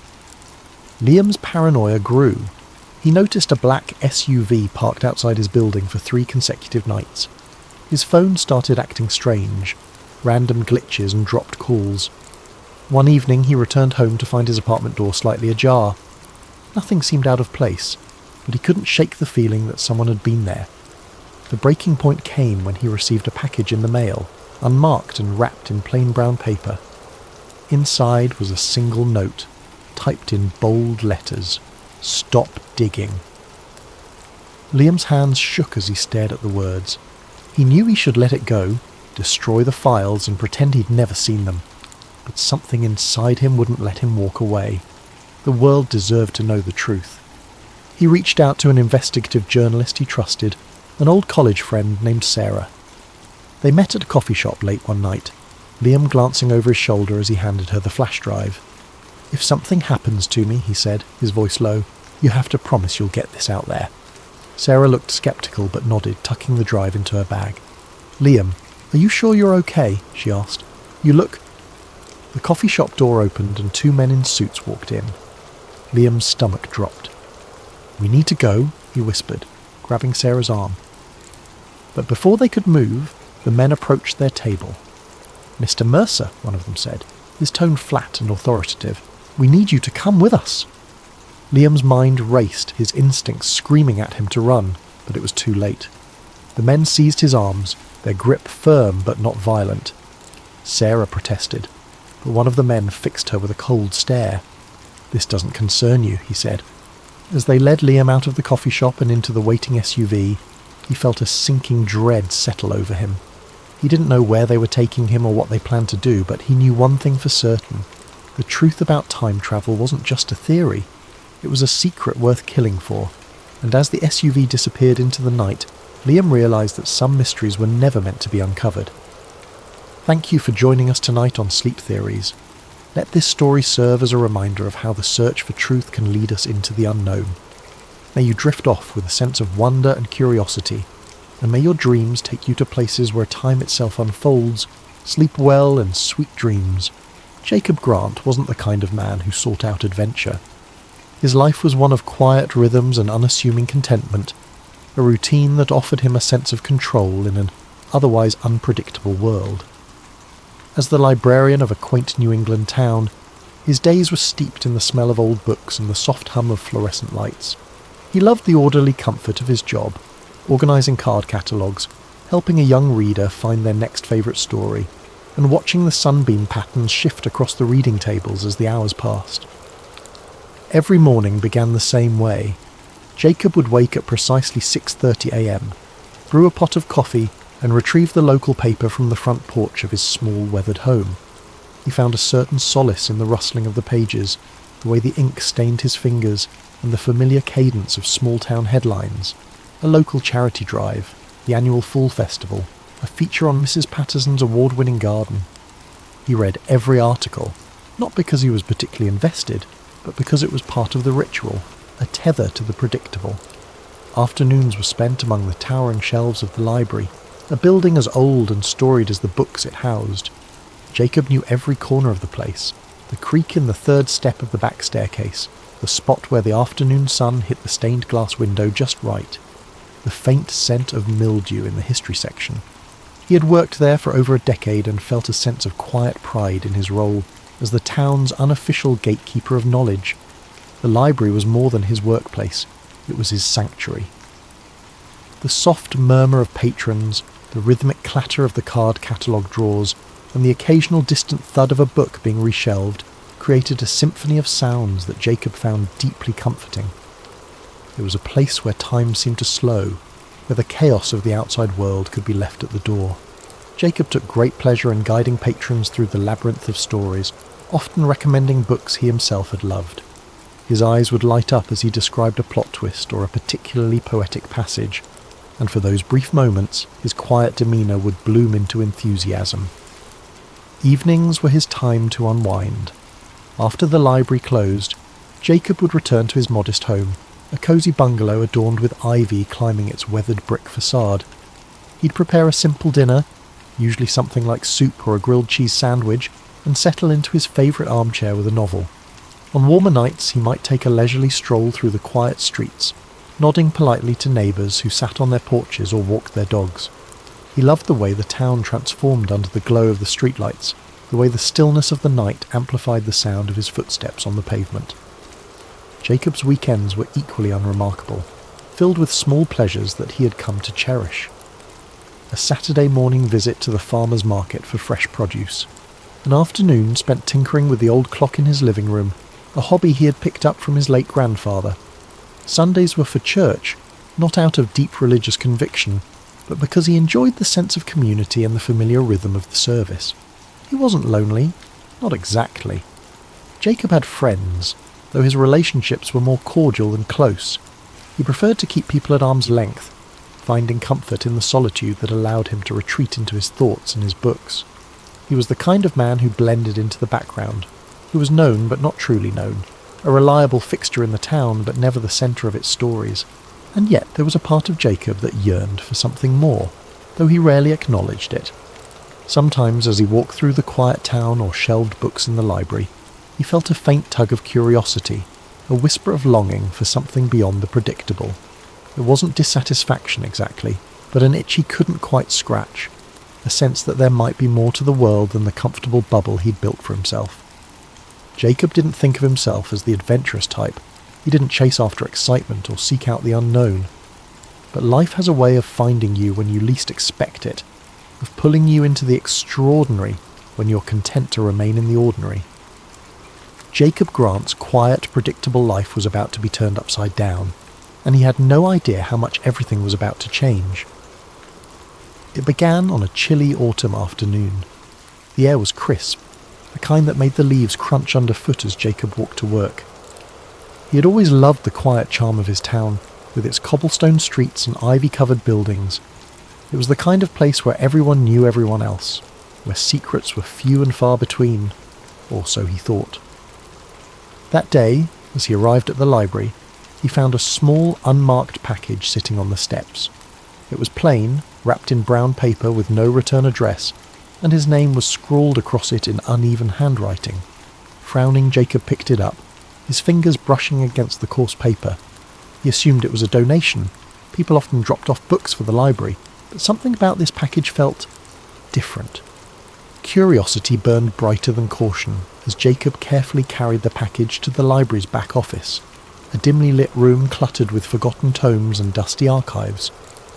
The quiet hum of the building seemed to amplify his unease as he set the package on the desk, the weight of it sending an unexplainable chill through him.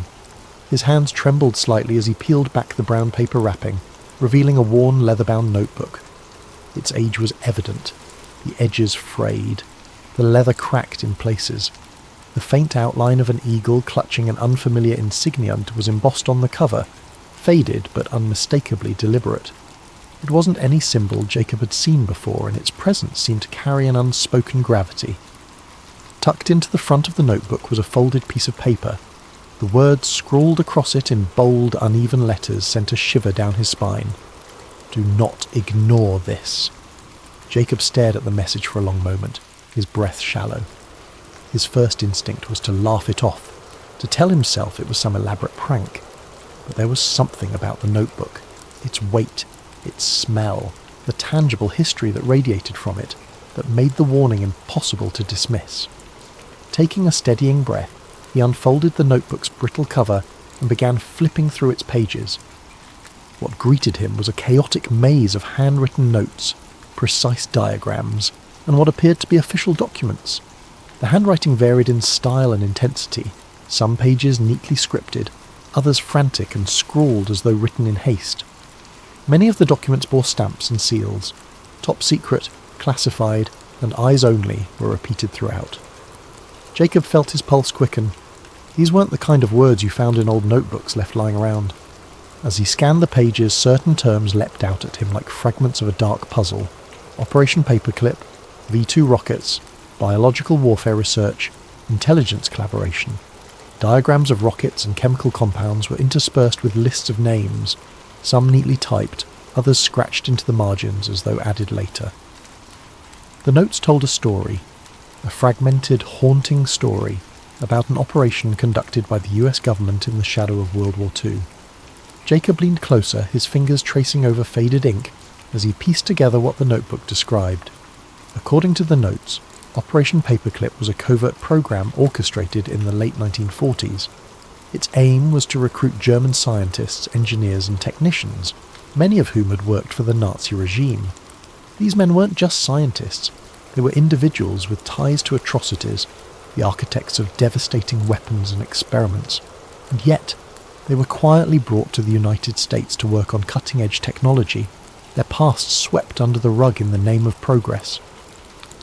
Jacob's stomach churned as he read descriptions of their contributions, the development of V2 rockets, early missile systems, and even projects that hinted at more sinister undertakings, biological research, psychological manipulation.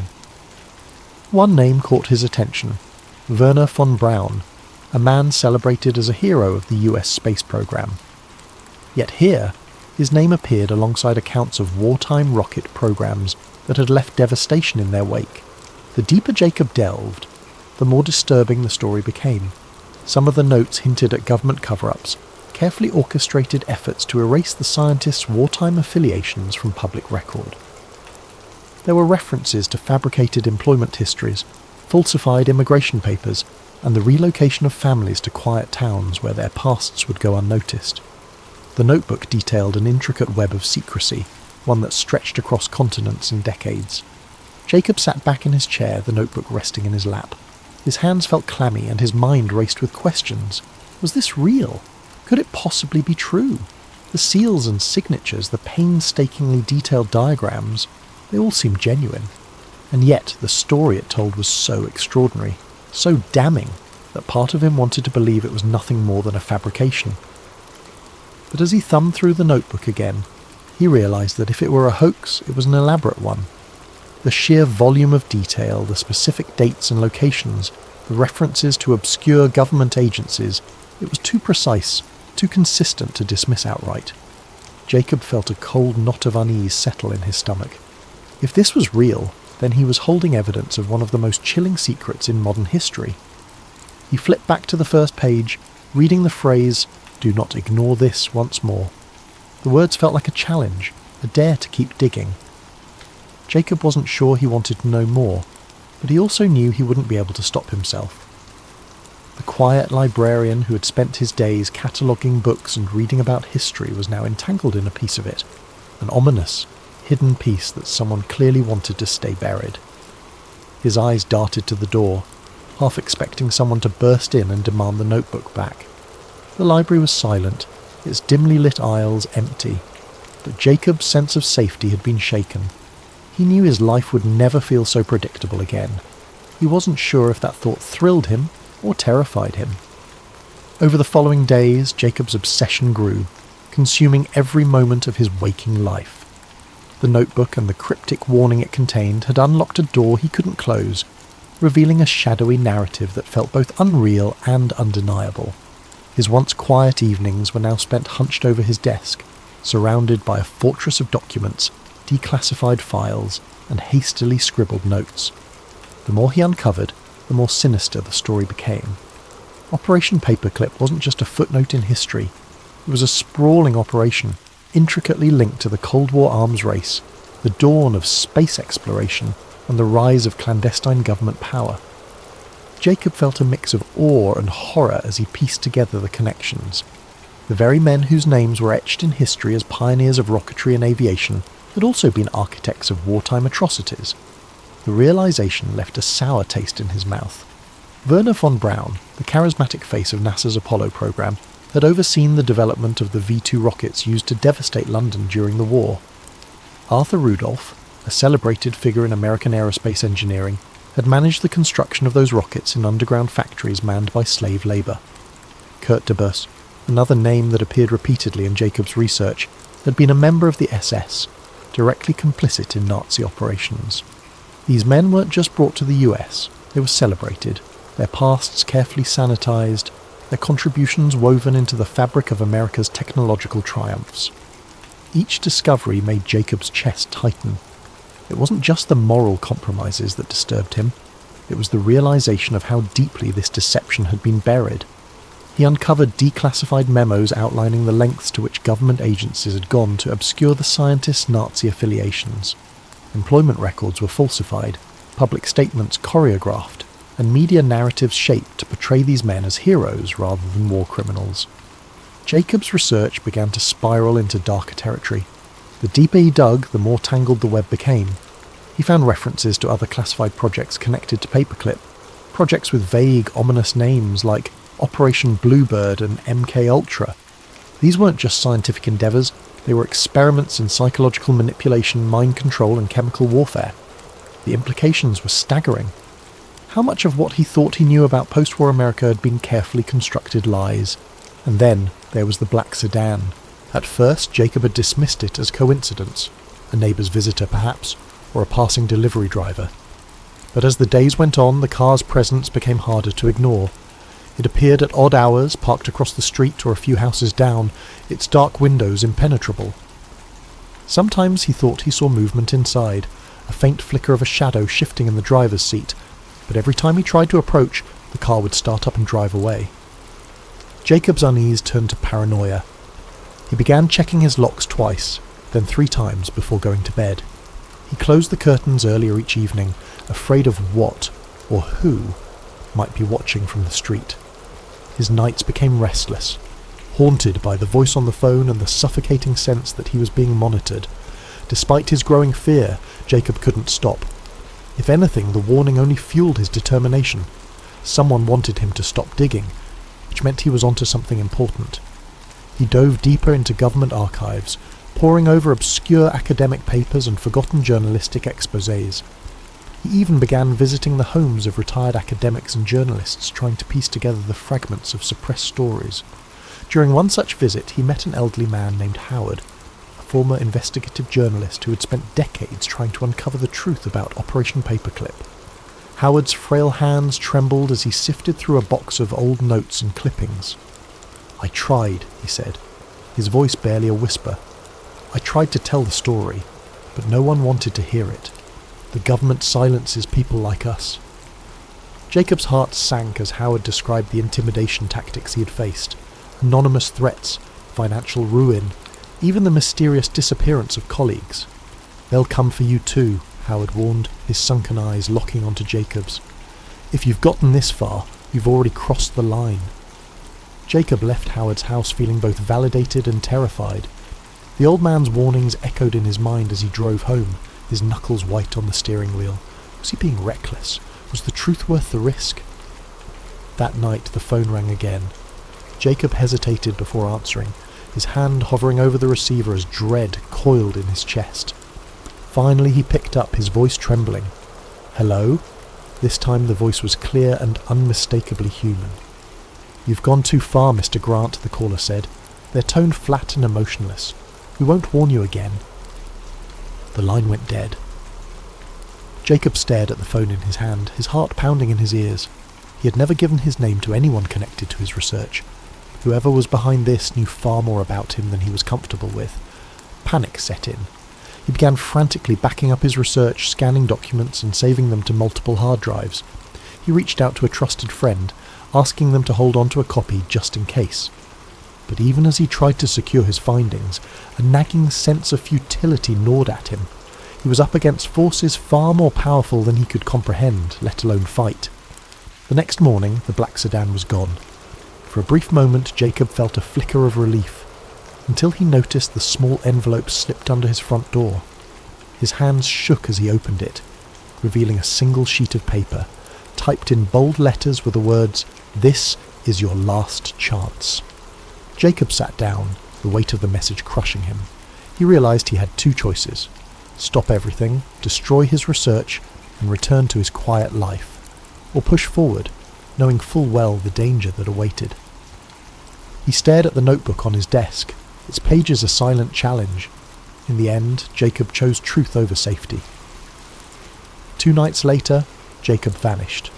His home was left undisturbed, the lights still on, a mug of tea cooling on the kitchen counter. The notebook was gone, as were the files he had collected.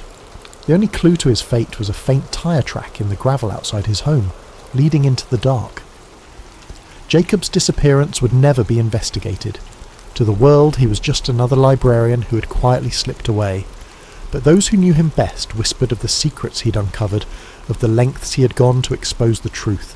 In the weeks that followed, whispers began to circulate in the town. Some said Jacob had simply left, tired of his quiet life. Others believed he had uncovered something dangerous, something that had cost him his freedom, or worse. The truth, like the secrets he had uncovered, remained hidden in the shadows. Thank you for joining us tonight on Sleep Theories. Let this story of secrets and disappearances remind us of the mysteries that linger in the corners of history, waiting to be uncovered. Sleep well, and may your dreams be filled with wonder and curiosity. Sweet dreams. Welcome to Sleep Theories, the channel where we explore some of the most intriguing ideas and conspiracies in a calming and reflective way, perfect for winding down and drifting off to sleep. Tonight, we're diving into a chilling and mysterious story, one of secrets, shadows, and the unimaginable consequences of stumbling upon something you were never meant to see. Before we begin, I'd like to invite you to comment below and share where you're listening from and what time it is. It's fascinating to know how we're all connected through these shared stories and ideas. If you enjoy these reflective narratives, please subscribe to Sleep Theories so we can continue bringing you thought-provoking tales like this one. Now find a comfortable position, let your mind relax, and join me as we journey into a world where one man's ordinary life spirals into the unknown, a world of government experiments, hidden compounds, and the price of seeking the truth. James Hart stood there, his breath hanging in the cool morning air as he stared at the sign. The words, US Government Property, Restricted Area. No trespassing glared back at him, each letter bold and unyielding against the worn metal. It was the kind of warning you didn't take lightly, the kind that usually sent law-abiding citizens like James turning back the way they came. And yet, he couldn't move. His boots stayed planted in the damp earth, his curiosity outweighing the rational part of his brain that screamed for him to leave. He scanned the area, turning his head slowly to look down the length of the fence. It was taller than he had realized, with rows of rusting barbed wire curling menacingly at the top. The trees around it were dense, their branches clawing at the metal like nature itself was trying to reclaim the land. What struck him most was the silence. The usual forest sounds, chirping birds, rustling leaves, were gone, replaced by an almost oppressive stillness that seemed to press down on him the longer he lingered. James felt a pang of guilt for even thinking about crossing the fence. He was a man who followed the rules, who had lived his life avoiding unnecessary risks. But something about the place gnawed at him. It wasn't just the fence or the sign. It was the feeling that he had stumbled onto something significant, something he wasn't supposed to see. He told himself it was probably nothing. Maybe an old military outpost long abandoned. Maybe a weather station. Maybe, but his gut told him otherwise. That's when he noticed the gap. It was small, almost hidden by a cluster of shrubs growing at the base of the fence.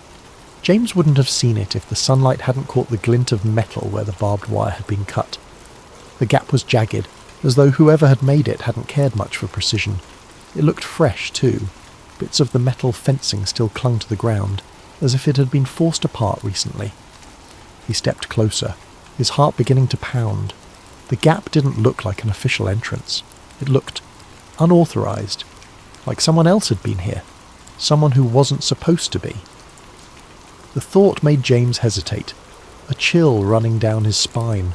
If someone had cut their way in, they'd done so for a reason, and if they'd gone to that much trouble, whatever lay beyond the fence was likely worth hiding, or discovering. James knelt down, brushing a hand over the torn edges of the wire. His fingers trembled slightly as he touched the cold, sharp metal. He glanced around, half expecting to see a patrol or hear the bark of a guard dog, but the forest remained silent. He couldn't shake the feeling that he was being watched, though he knew it was probably just his nerves. The rational side of his brain begged him to turn back. "This isn't your business," it whispered. "You don't need to know what's in there. Just go home." But something deeper, something instinctual urged him forward. It wasn't just curiosity, it was a sense of unease, a need to understand what was hidden behind the fence.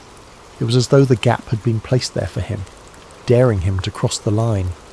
Before he could talk himself out of it, James took a deep breath and stepped through. The world seemed to change the moment he crossed the threshold. The air felt heavier, cooler, as though he had entered a different realm. The trees on this side of the fence were darker, their branches tangled like skeletal fingers reaching for the sky. The ground was soft and uneven, the moss beneath his boots muffling his steps. James moved cautiously, keeping low as he navigated the unfamiliar terrain. Every sound felt magnified, the crunch of leaves underfoot, the faint rustle of his jacket. His pulse thundered in his ears, but he kept moving, drawn forward by an invisible force. He didn't know what he was looking for, but he felt certain he would know it when he found it. The forest seemed to close in around him as he pressed deeper. The light filtering through the canopy grew dimmer, casting long shadows that danced with every movement of the trees. James felt a growing sense of unease, like he was being funneled towards something he couldn't yet see. He paused to catch his breath, leaning against a tree and glancing back the way he had come. The fence was no longer in sight, obscured by the dense undergrowth. For a moment he considered turning back, but the thought of leaving without answers felt unbearable. He pressed on, his senses on high alert. Then, through the thick curtain of trees, he saw it. A clearing. The sight made him stop in his tracks, his breath catching in his throat. It was unlike anything he had expected. He crouched low, creeping toward the edge of the clearing to get a better look. As he drew closer, details began to emerge. It wasn't just the clearing that was unusual, it was what stood in its centre. James squinted, his pulse quickening as he realised what he was looking at. A cluster of buildings, squat and nondescript, stood in the middle of the forest. Their concrete walls were stained with moss and streaked with rust, their windows covered with wire mesh. The dirt road wound through the clearing, leading to a set of large steel gates. Nearby, a handful of vehicles sat parked in a neat row, trucks with government plates, their sides marked with stenciled letters he couldn't quite make out. James ducked behind a tree, his mind racing. What was this place? It didn't look abandoned. Lights flickered in the windows and faint voices carried on the wind. He spotted figures moving between the buildings, some in lab coats, others in military uniforms. They moved with purpose, as though part of a carefully choreographed routine. Whatever this place was, it was active, and it was hidden for a reason. James's heart pounded as he crouched in the shadows, watching the scene unfold. Every instinct told him he shouldn't be here, that he was stepping into something far bigger than he could understand, but he couldn't look away. Something about the place drew him in, a nagging sense that he had stumbled onto something important, something he wasn't supposed to see. And yet, despite the fear gnawing at the edges of his mind, James couldn't bring himself to leave. Not yet, not without answers. Inside, the forest grew darker, the trees denser. James moved cautiously, his footsteps muffled by the soft earth. He expected to find... well, he didn't know what he expected. Maybe a weather station, or some kind of outpost. But what he found was something else entirely. After about a mile, the trees gave way to a clearing. In the centre stood a cluster of nondescript buildings, their concrete walls stained with moss and grime. A A few trucks were parked nearby, their tyres caked with mud. The place looked abandoned, but as James got closer, he realised it wasn't. Lights flickered behind the windows and faint voices carried on the wind. James crouched behind a tree, his heart pounding. What was this place? He watched for a while, trying to make sense of what he was seeing. People in lab coats walked between the buildings, carrying files and equipment. Soldiers patrolled the perimeter, their rifles slung casually over their shoulders. It looked like something out of a spy movie, and James couldn't shake the feeling that he had stumbled onto something he wasn't supposed to see. That night, James couldn't sleep. The events of the day replayed endlessly in his mind, the scene at the facility refusing to fade into the background. Every time he closed his eyes, he saw the soldiers again, their movements precise, their presence unnervingly authoritative. Research facilities didn't have armed guards, especially not in the middle of nowhere, and certainly not guards who seemed so vigilant, so ready for trouble. He tossed and turned, trying to rationalise what he'd seen. Maybe it was a military outpost, some kind of training site or a storage depot for sensitive equipment. But that didn't explain the secrecy, the barbed wire fence, or the sense of isolation. It was as if the place was deliberately hidden from the world, tucked away where no one would think to look. He told himself he was overthinking it, that his imagination was running wild. Yet the image of the soldiers lingered, refusing to let him find peace. By morning, his curiosity had turned into something stronger, a need to know. He couldn't just leave it alone, not after what he'd seen. His rational mind warned him against going back, but a deeper part of him, the part that craved answers, overruled the hesitation. He decided to return, this time more prepared. James gathered his old pair of binoculars and a camera he hadn't used in years, stuffing them into a worn backpack. He threw on his hiking boots and jacket, telling himself it was just another day exploring the woods. If anyone asked, he was just a curious hiker with a camera, documenting the beauty of the forest. But in his gut, he knew this wasn't a casual outing. He was crossing a line, stepping further into something he didn't fully understand. When he reached the gap in the fence, the forest was eerily quiet. The usual hum of birdsong and rustling leaves seemed muted, as though the woods themselves were holding their breath. James crouched low as he slipped through the gap, his senses on high alert. Every sound, every shadow felt amplified, his heartbeat thudding in his chest like a drum. He followed the same path as before, weaving through the dense undergrowth until the clearing came into view. The facility was just as he had left it, its squat buildings clustered together like silent sentinels. The guards were there too, patrolling the perimeter with methodical precision. James found a spot where the trees provided cover, settling in with his binoculars. At first it was uneventful. Trucks came and went, their drivers unloading crates and disappearing into one of the larger buildings. James adjusted the focus on his binoculars, trying to make out the stenciled letters on the side of the crates, but the angle was wrong. He snapped a few photos anyway, hoping they might reveal more later. Hours passed, and James was beginning to think this trip might have been a mistake. He was cold, his legs were cramped from crouching, and his nerves were fraying from the constant vigilance. He was about to pack up and leave when something caught his eye. A small group of people emerging from one of the buildings. He froze, lifting the binoculars to his eyes. At first it looked like more workers or guards, but then he saw the man. Unlike the others, he wasn't wearing a uniform or a lab coat. He looked like an ordinary civilian, his clothes rumpled and his posture defeated. He was flanked by two guards, their hands gripping his arms as they marched him across the clearing. James's breath hitched as he adjusted the focus. The man's hands were bound behind his back, and his face was pale, almost ghostly. There was a hollow look in his eyes, a mixture of fear and resignation that sent a chill down James's spine. He watched as the man turned his head, glancing over his shoulder as if searching for a way out, or perhaps for someone who might come to his aid. The guards didn't give him a chance to hesitate. One of them shoved him roughly, forcing him to quicken his pace. James followed their movements through the binoculars, his grip tightening as they approached a building with heavy steel doors. The building was unlike the others. Its walls were reinforced, its windows small and barred.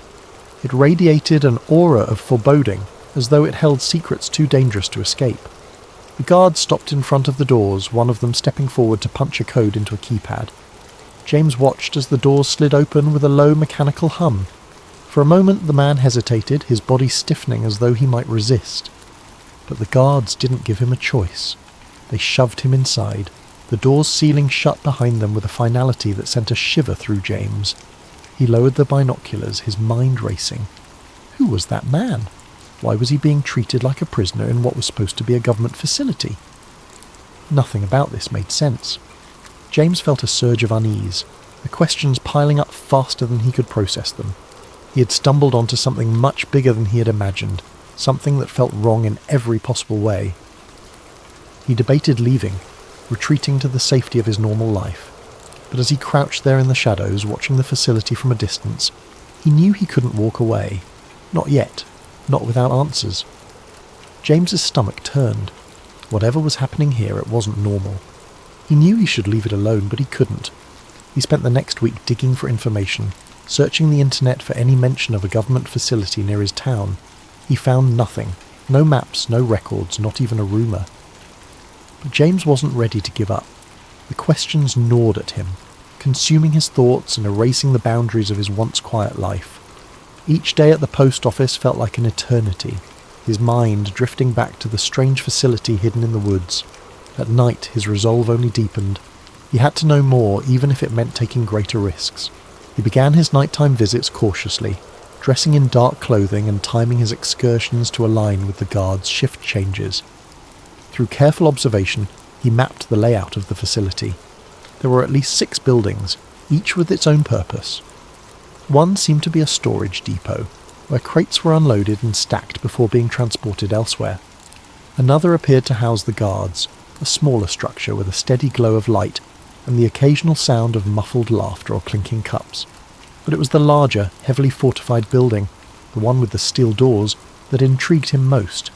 It exuded an air of secrecy that demanded further investigation. James kept his distance at first, watching from the tree line with his binoculars. He noted the times of deliveries, the duration of guard patrols, and the comings and goings of people in lab coats. His camera captured grainy images of crates being unloaded, their labels too obscured to read clearly. He studied the way the guards moved, the blind spots in their patrols, and the weak points in the facility's perimeter. With each visit he inched closer, his confidence growing alongside his determination. One night, James found himself crouched behind a row of bushes, no more than 20 feet from one of the buildings. A single window was left slightly ajar, allowing faint voices to drift into the night air. He strained to listen, his heart pounding as he caught fragments of a conversation. Latest subject showed increased resistance, one voice said, firm and clinical. We'll adjust the dosage tomorrow, another replied, colder, more detached. James froze, his mind racing. What subject? What dosage? He pressed himself closer to the ground, his ears straining to catch more. Erasure protocols need to be flawless. We can't afford another incident. The words sent a chill down his spine. Erasure protocols? What could that mean? He had heard enough whispers of government experiments in the past to know this wasn't ordinary research. He remained still until the voices faded, replaced by the hum of machinery and the distant chirping of crickets. Emboldened by what he'd overheard, James returned night after night, slipping closer to the facility. He began to piece together a troubling narrative, one small fragment at a time. On one of his visits, he managed to slip into the shadows of an open loading dock, hiding behind stacks of crates as workers moved about. The crates were marked with cryptic codes, but a few bore labels that made his stomach drop. Test Compound 47A, Behavioural Protocols, Cognitive Analysis. As the workers left, their voices echoed faintly in the cavernous space. James crouched low, his camera forgotten as he strained to listen. Dr. Reinhardt wants the new batch prepped by Monday. Has Subject 18 stabilised yet? Not after the last round. They're talking full sedation this time. The words painted a grim picture. James felt his pulse quicken as he realised the scale of what he was uncovering. These weren't just experiments. They were human experiments. His suspicions were confirmed a week later when he found an unguarded corner of the facility, where a small vent emitted a low hum. The air smelled faintly of chemicals, and through the grate he could hear voices, clearer this time. Initial trials showed significant memory suppression. Hallucinations are an acceptable side effect as long as obedience metrics remain stable. James barely dared to breathe. He fished a small audio recorder from his backpack and held it close to the vent, capturing every word. The voices continued, their tone cold and detached, as though discussing a set of tools rather than human lives. MKUltra is yielding promising results in behavioural modification. We'll present the findings to the higher-ups next quarter. James's blood ran cold. MKUltra. He had read the name before in conspiracy forums, but he'd always dismissed it as exaggerated speculation. Yet here it was, spoken aloud in the dead of night, in a hidden facility guarded like a fortress. The pieces began to fall into place. The mind control experiments, the forced drug trials, the psychological manipulation. It wasn't just a theory. It was real. And it was happening right here, in the woods he had hiked so many times before. Driven by a mix of horror and determination, James began to push his limits. He found an unlocked utility shed near the facility, a cluttered space filled with tools and discarded paperwork. In the dim light of his flashlight he discovered a stack of files that appeared hastily stashed. He flipped through them, his heart pounding as he read terms like hypnotic induction, psychoactive administration, and neurological reprogramming. One file stood out. It contained a list of names, some crossed out, others annotated with cryptic notes. One name was circled with the words Phase 3, Complete Erasure, scrawled in the margins. James stared at the page, his hands trembling. These weren't just experiments. They were controlling people, erasing their memories, turning them into... what? He didn't know, but the implications were too terrible to ignore. It wasn't long before James became a regular visitor to the facility, slipping past guards and documenting everything he could. He sketched crude maps, took photos of documents and buildings, and recorded snippets of conversations. Each night he returned home with more evidence, his small apartment becoming a chaotic archive of secrets. But the closer he got to the truth, the more the weight of his discovery began to press down on him. He knew he was walking a dangerous line. The facility was guarded for a reason, and the people running it clearly had no intention of letting their secrets escape. Yet James couldn't stop. He was driven by a need to expose what he'd found, to pull back the curtain on a conspiracy that had remained hidden for too long. He didn't know it yet, but his time was running out. But James made a mistake. On his final visit to the mysterious facility, James's growing confidence got the better of him. It was late, the forest cloaked in the thick silence of the night. He had planned this visit meticulously, timing his movements with the guards' rotations and using every shortcut he'd learned over weeks of careful observation. This time, he was determined to get inside the main building, the one with the steel doors and faint flickering lights that seemed to pulse with a sinister rhythm. He slipped through the gap in the fence as he had done before, his heart pounding in his chest. Armed with a flashlight, a notebook and a new camera, James crept closer to the structure. As he approached the building, he noticed a delivery truck parked near the loading dock. Its back was open, revealing rows of metal crates with cryptic labels. He crouched low behind a stack of barrels, taking photos of the crates, hoping the camera's silent shutter wouldn't betray him. But then he heard it, a sharp crack, the unmistakable sound of a branch snapping underfoot. His body froze as the beam of a flashlight swept through the darkness, illuminating the area just feet from his hiding spot.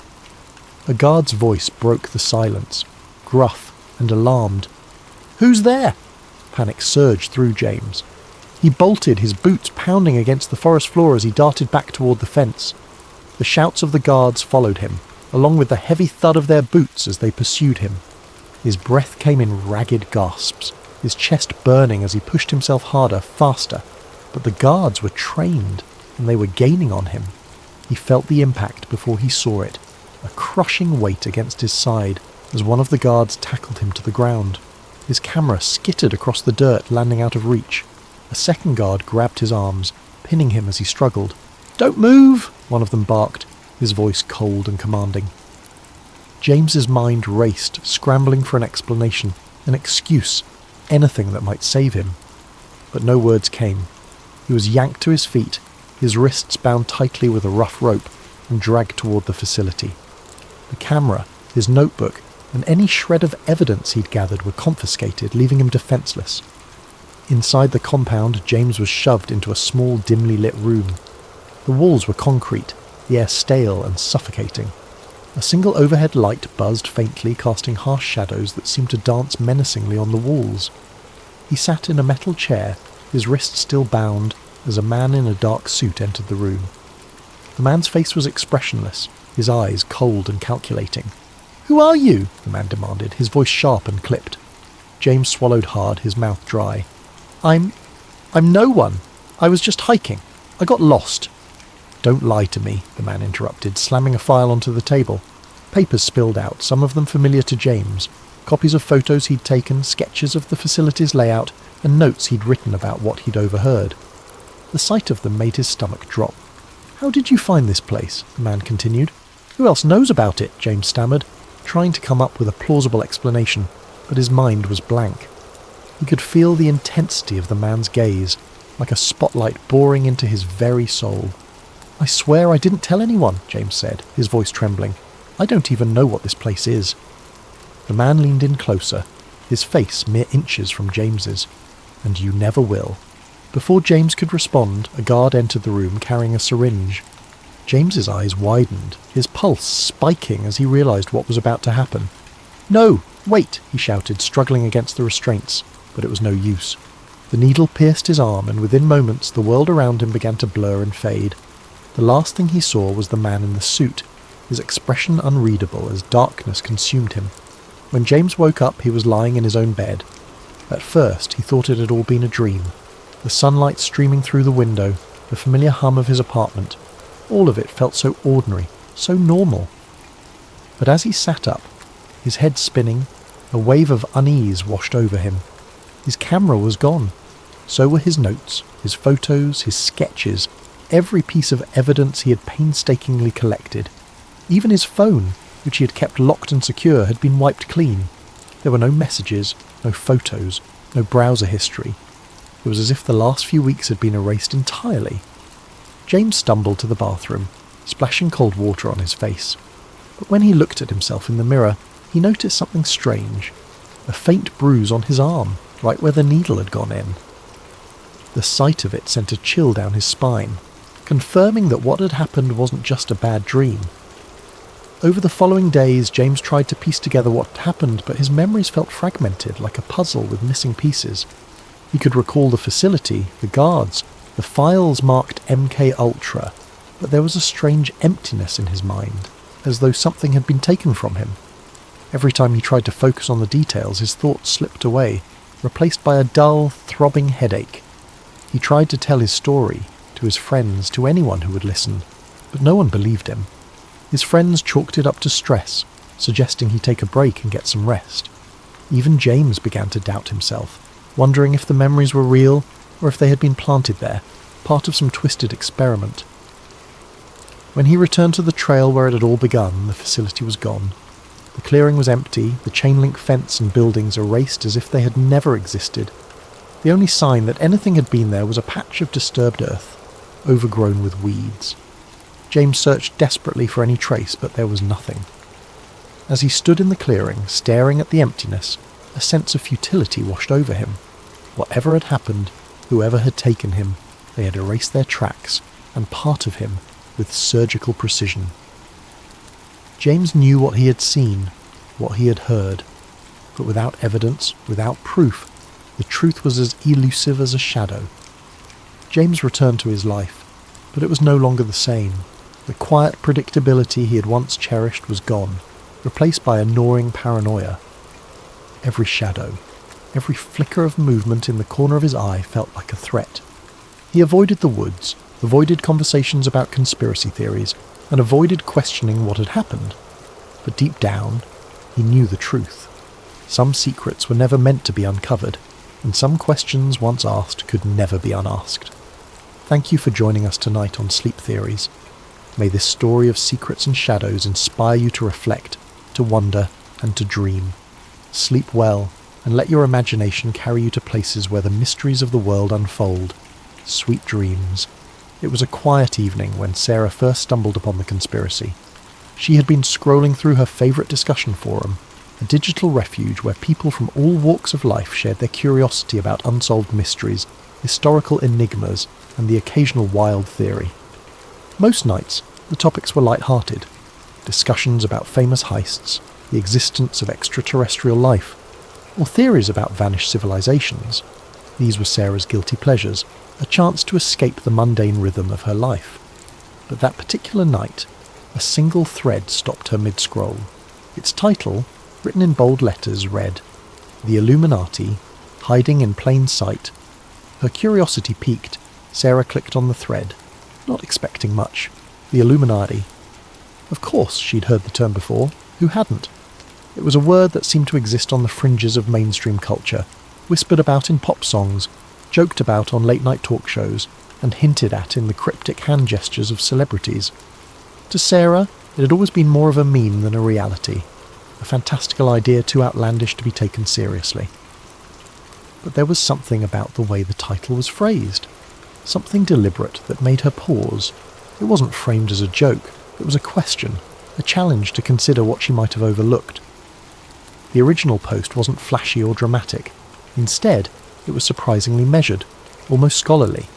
Written by a user who called themselves Truth Seeker, it described years of research into the Illuminati, a name that conjured images of shadowy figures in darkened rooms, plotting the course of the world. Truth Seeker's narrative wasn't about outlandish claims of alien overlords or fantastical rituals. Instead, it painted the Illuminati as a highly organised group, subtle in its influence but pervasive in its reach. According to Truth Seeker, the Illuminati wasn't just a relic of history, a secret society born in 18th century Bavaria. It was alive and well, wielding immense influence over politics, entertainment, finance, and global events. Sarah was sceptical, of course. She'd heard conspiracy theories before, and most of them fell apart under scrutiny. But something about Truth Seeker's approach caught her attention. The post was meticulously detailed, filled with links to obscure documents, photographs of architectural symbols, and a web of connections between powerful figures that seemed almost too intricate to dismiss. This wasn't a haphazard collection of wild accusations. It was a narrative woven with care, each piece of evidence presented as an invitation to dig deeper. Truth Seeker began with history, grounding their argument in facts that Sarah could verify.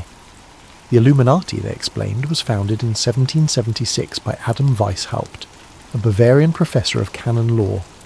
Originally, it was an intellectual movement, a society of thinkers and visionaries dedicated to the ideals of reason, science, and freedom from oppressive institutions. Weishaupt's vision was noble, even radical for its time, but according to Truth Seeker, the organization's original purpose was eventually corrupted. Over the years, the Illuminati transformed from a society of enlightenment into a clandestine group focused on one goal: power. The post continued, outlining how the Illuminati supposedly dissolved in the late 18th century after being outlawed by the Bavarian government. But Truth Seeker claimed that this was only the official story. In reality, the group had simply gone underground, adapting to the changing world while maintaining its grip on the levers of influence. Truth Seeker pointed to connections between the Illuminati's symbols and modern institutions: the all-seeing eye on the US dollar bill, the pyramid, the number 13. To Sarah, these connections initially seemed coincidental, but the way Truth Seeker laid them out made her second-guess her assumptions. The post didn't stop at symbols. Truth Seeker provided photos of famous landmarks adorned with strange recurring patterns, triangles hidden in cathedral windows, sunbursts carved into government buildings, and intricate mosaics in corporate logos. Truth Seeker described these as breadcrumbs, symbols left in plain sight as a form of control or even mockery. The idea was unsettling.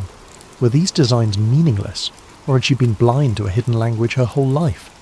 The deeper Sarah read, the more she began to question her own perceptions. Truth Seeker mentioned specific events in history, revolutions, economic collapses, wars, that seemed, when viewed through this lens, to follow a disturbing pattern. Powerful figures across centuries, from monarchs to billionaires, were linked by their affiliations, their philanthropy, or their mysterious public statements. Truth Seeker hinted at a shadow network, invisible yet omnipresent, orchestrating the rise and fall of leaders, the ebb and flow of economies, and even the cultural shifts that defined generations. By the time Sarah reached the end of the post, she felt a strange mix of skepticism and intrigue. Truth-seekers' parting words echoed in her mind. The truth is hidden in plain sight. Don't dismiss the signs. Look closer. That night, as she tried to sleep, Sarah found herself replaying moments from her own life. Had she ever noticed symbols in her city? Had a celebrity interview or a corporate logo ever struck her as odd? For the first time, she began to wonder if the world she thought she knew was only a facade, a carefully constructed reality designed to obscure the truth. But the question lingered. If the Illuminati did exist, what was their endgame, and why would they leave clues for people like her to find? She started with the basics. The Illuminati, she learned, was founded in Bavaria in 1776 by a man named Adam Weishaupt. Weishaupt was a professor of canon law and philosophy, a man disillusioned by the grip of religious dogma and authoritarian rule. His vision for the Illuminati was radical for its time, an intellectual movement of thinkers who would promote reason, science, and freedom from oppressive institutions. They called themselves the Enlightened Ones, and their goal was to illuminate the path to a freer, more just society. But as Sarah dug deeper, she began to uncover accounts that painted a much darker picture of the group's evolution. The Illuminati of Weishaupt's time had, according to these theories, become corrupted. Its noble ideals gave way to a hunger for influence and control. Some claim the group had infiltrated powerful institutions, governments, banks, religious organizations, not to reform them, but to manipulate them from within. This wasn't just a society of intellectuals anymore. It was, if the conspiracy held any truth, a shadow government shaping the world to its will. As Sarah delved deeper into her research, she began to notice patterns.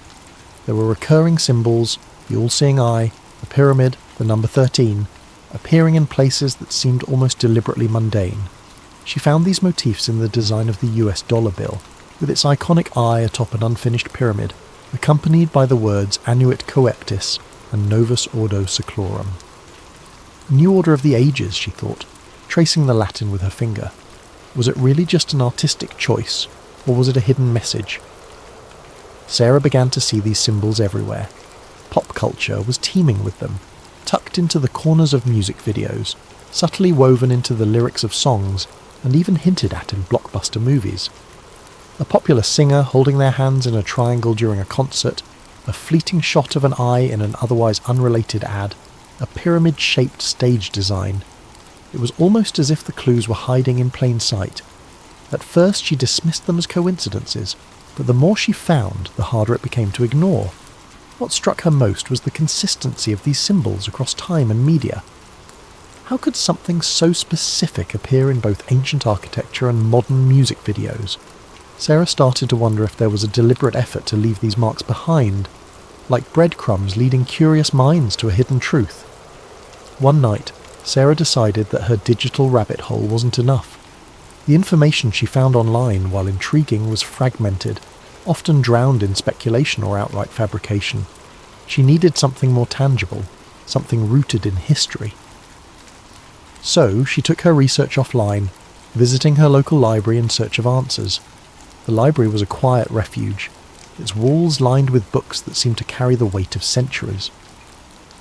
Sarah wandered through the aisles, pulling volumes on secret societies, conspiracy theories, and historical accounts of clandestine organizations.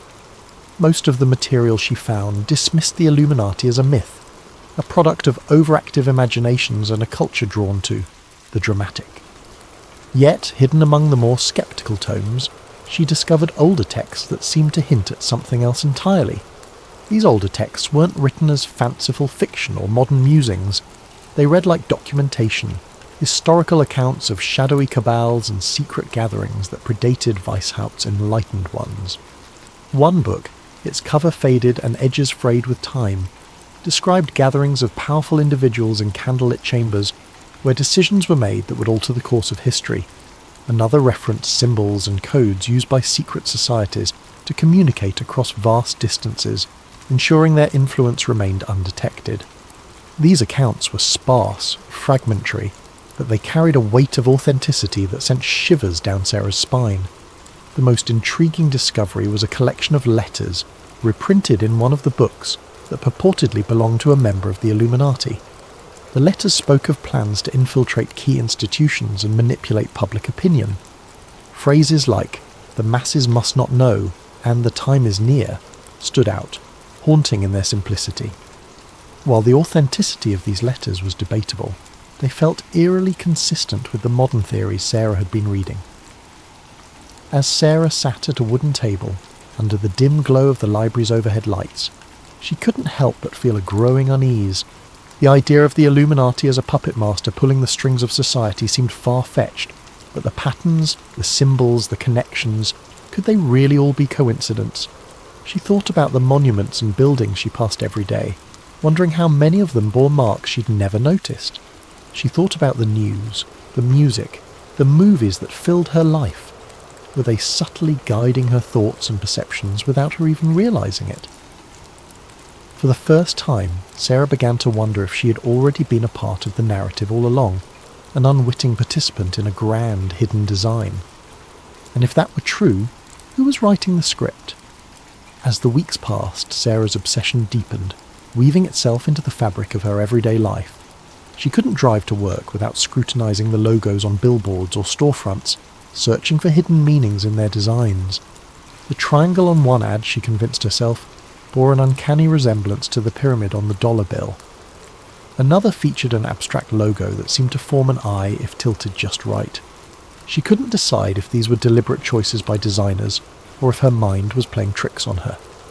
Either way, they made her heart race with equal parts fear and exhilaration.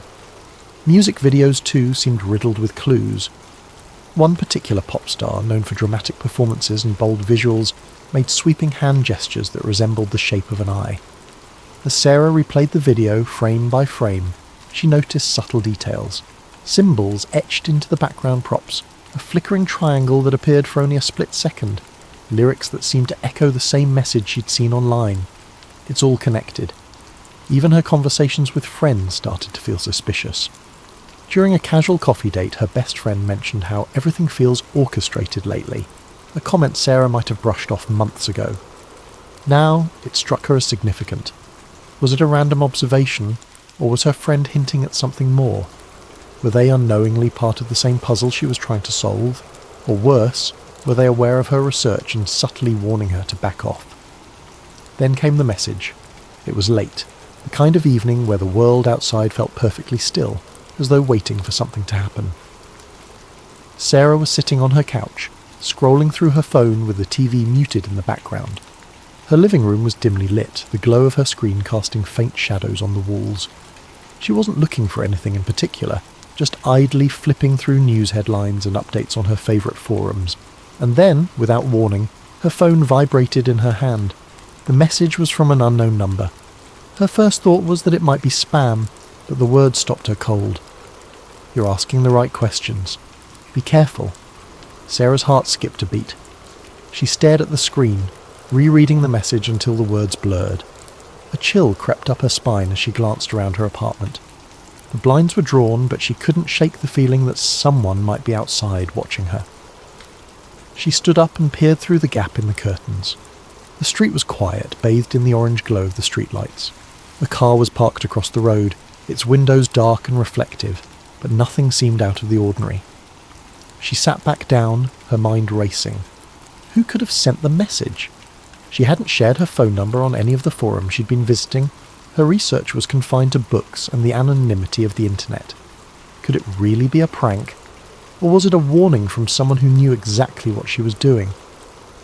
For a brief moment she considered replying, but something held her back. If the sender knew about her research, they might also know more about her than she was comfortable with. What if engaging with them put her in even greater danger? Instead, she deleted the message, as though erasing it from her phone could also erase the unease it had planted in her mind. But the unease didn't go away. That night, as she lay in bed, every sound seemed amplified. The creak of the floorboards, the hum of the refrigerator, the occasional rustle of leaves outside her window. She couldn't stop replaying the message in her head. "You're asking the right questions." It felt like validation, proof that her research was leading somewhere. But then there was the warning. "Be careful." What exactly was she getting close to, and who didn't want her to find it? In the days that followed, Sarah became more cautious.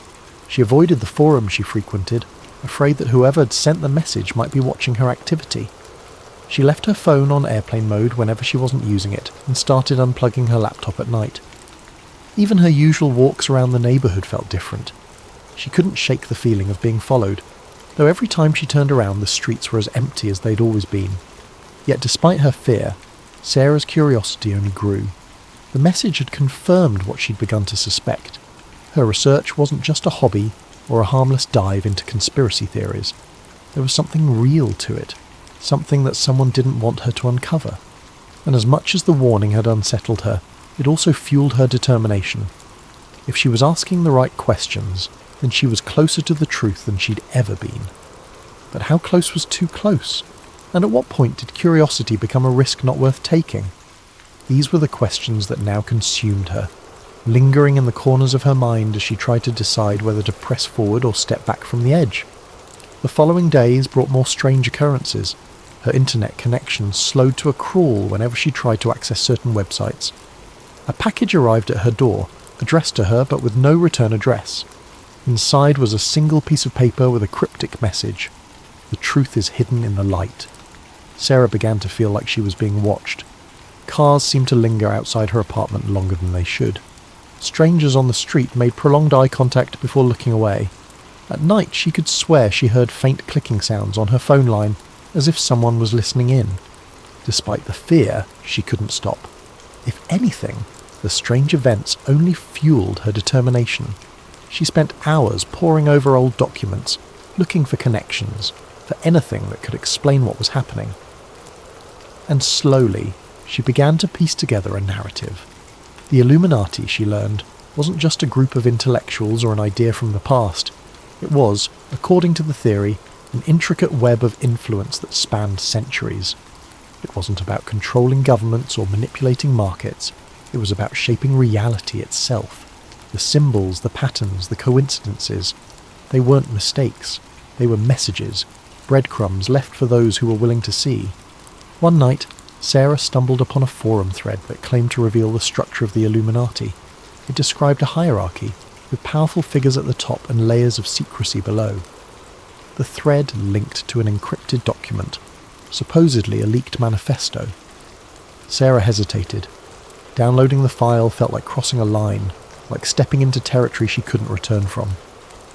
But her curiosity won out. As she read the document, her screen filled with phrases that sent chills down her spine. It spoke of the Great Plan, a vision of a unified world where chaos was eliminated, but at the cost of individual freedom. The document was filled with references to historical events, implying that the Illuminati had been behind revolutions, wars, and even technological advancements. It was too detailed, too specific to be easily dismissed. Sarah leaned back in her chair, the weight of what she'd read settling over her. She didn't know what to believe anymore. Was the Illuminati real, or was she simply connecting dots that weren't meant to be connected? As she stared at the glowing screen, she couldn't shake the feeling that she was standing on the edge of something vast and incomprehensible. Thank you for joining us tonight on Sleep Theories. This is just the beginning of Sarah's journey into the unknown, and we'll continue to explore her story in future episodes. May this tale of secrets and shadows inspire you to reflect, to wonder, and to dream. Sleep well, and let your imagination carry you to places where the mysteries of the world unfold. Sweet dreams. It started on an ordinary day for Daniel, a young software engineer with a knack for solving puzzles. His life was structured and predictable. Mornings spent coding, afternoons troubleshooting, and evenings playing video games. But one evening, something changed. As Daniel sat at his desk, the hum of his computer filling the room, he stumbled across a theory he had heard before but had never truly considered: the simulation hypothesis. The idea wasn't new. Philosophers, scientists, and tech enthusiasts had discussed it for years. The premise was simple, yet profound. What if the world around us wasn't real? What if everything, every tree, every cloud, every person, was part of a highly sophisticated computer simulation? Daniel had always dismissed the idea as science fiction, the stuff of movies and novels, but tonight, something about it struck a chord. He began reading obsessively, diving into articles, forums, and even academic papers.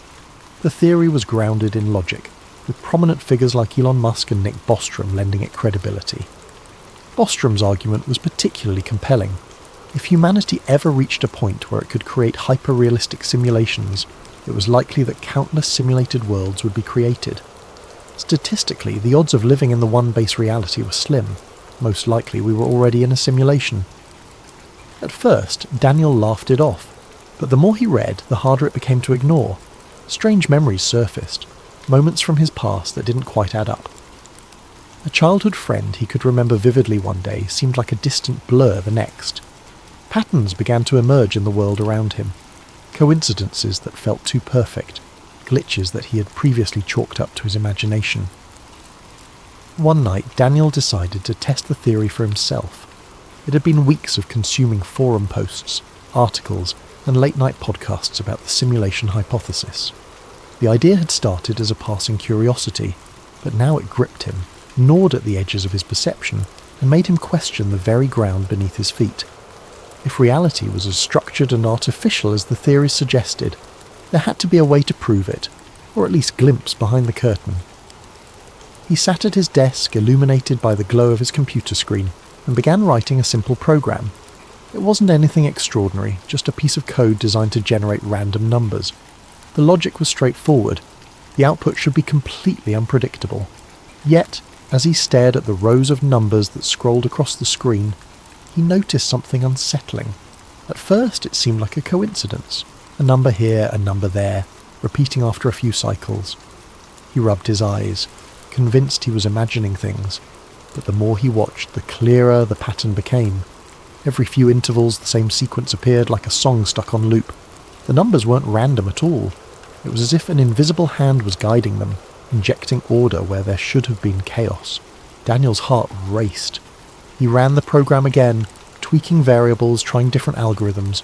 Yet no matter how he adjusted the parameters, the pattern remained. It was subtle, but undeniable. It felt deliberate, like someone, or something, wanted him to notice, and that was only the beginning. Once Daniel began paying attention, the glitches seemed to follow him everywhere. Lights in his apartment flickered without warning, even though his landlord had just installed new fixtures. Objects on his desk seemed to shift position when he wasn't looking. His coffee mug moved slightly to the left. A pen rolled a few inches away from where he'd placed it. He told himself he was imagining things, but deep down he wasn't so sure. The strangest moments happened when he ventured outside. On his usual walk to the park, he began to notice strangers behaving oddly. One day, a man in a dark coat walked past him, muttering to himself. Daniel didn't think much of it until later, when he saw the same man again, walking in the exact same way, muttering the exact same words. It wasn't déjà vu. It was like a scene repeating in a poorly rendered video game. And then there was the bird. It was a quiet afternoon, the kind Daniel usually enjoyed. He sat on a park bench sipping coffee when he saw a sparrow dart across the sky. It was an ordinary sight, but halfway through its flight the bird froze. It wasn't slowing down or adjusting its path, it was frozen in mid-air, its wings caught in an unnatural pause. Daniel blinked, his heart pounding. A second later the bird resumed its flight, as if nothing had happened. He stood up, his coffee forgotten, and scanned the park. No one else seemed to notice. Parents pushed strollers, joggers passed by, and kids chased each other near the swings. To them, the world was moving as it always had. But to Daniel, something was wrong. The bird's pause had lasted only a fraction of a second, but it was enough to shatter his sense of normalcy. He began to see these glitches everywhere. A car parked on the street blinked out of existence for a moment, only to reappear in the same spot as if nothing had happened. Digital clocks glitched, showing impossible times, 4:73 a.m. or 25:01 p.m, before correcting themselves. Even conversations with strangers felt scripted. A cashier at the grocery store repeated the same phrase twice, word for word, with the same intonation and rhythm, as though she had been reset mid-sentence.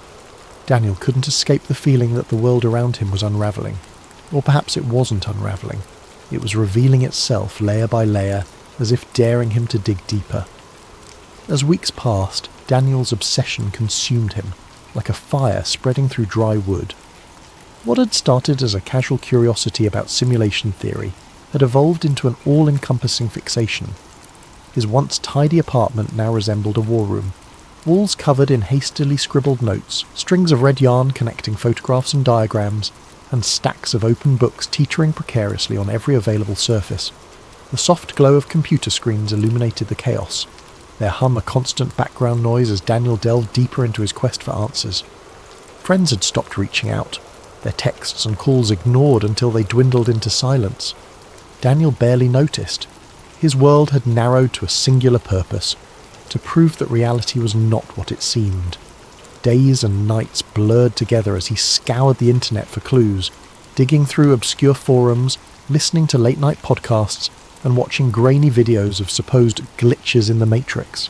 He wasn't just exploring anymore, he was hunting, desperate for something tangible, something irrefutable. And then, one night, he found it. It was nearly 3 a.m, the hour when the world outside seemed the quietest and Daniel's mind felt the sharpest. He was scrolling through a forum dedicated to simulation theory, its threads filled with a mix of wild speculation, eerie anecdotes, and the occasional well-articulated argument. His eyes skimmed past a post titled "Proof Hidden in Plain Sight," and then stopped. The author of the post, a user known only as Observer, had a reputation in the community for their cryptic but compelling insights. The post was unlike anything Daniel had seen before. Observer claimed to have found evidence of the simulation, not in the form of glitches or anomalies, but in coded messages embedded within reality itself. The post included no direct evidence, only a series of cryptic clues and riddles, each one urging readers to look for patterns in everyday life. "They don't hide the truth," Observer had written. "It's right in front of us. Numbers, symbols, alignments, they all point to the same thing. Pay attention to the things you ignore. The messages are everywhere." Daniel's heart raced as he read and reread the post, the words resonating with a strange and unshakable truth. The messages were vague, almost maddeningly so, but they struck a chord deep within him. He began to notice them everywhere. The next day, Daniel bought coffee at his usual cafe. As he handed the cashier a $10 bill, his eyes fell on the receipt. The total was $4.42, an unremarkable amount until he noticed the timestamp printed at the bottom, 4:42 p.m. It was the same sequence of numbers he had seen on his phone battery days earlier, and it sent a shiver down his spine. Later that evening, as he walked through his neighbourhood, he passed a billboard advertising a clothing brand. The slogan, written in bold, sleek font, read, "It's all connected." It wasn't the kind of phrase that would normally catch his attention, but tonight it stopped him in his tracks. The words seemed directed at him, as though they were a private message hidden in plain sight. And then there were the stars. Daniel had always been fascinated by the night sky, often spending hours gazing at the constellations from his balcony. But now even the stars seemed to hold secrets. One clear night, as he studied the sky, he noticed an unusual alignment. 3 stars, brighter than the others, formed a perfect triangle. It wasn't a recognised constellation. He'd checked his star charts, and yet it felt deliberate, like a signature left behind by the architects of his reality. The more Daniel looked, the more he found. Random numbers on receipts began to repeat with eerie precision. Phrases and advertisements seemed to echo his own thoughts. Even snippets of conversations overheard on the subway felt too perfectly timed, too meaningful to be mere coincidence. The world around him was starting to resemble a puzzle, one that begged to be solved. But for every clue Daniel uncovered, a new question arose. Were these patterns real, or was his mind playing tricks on him? If the messages were intentional, who or what was leaving them? And most importantly, why?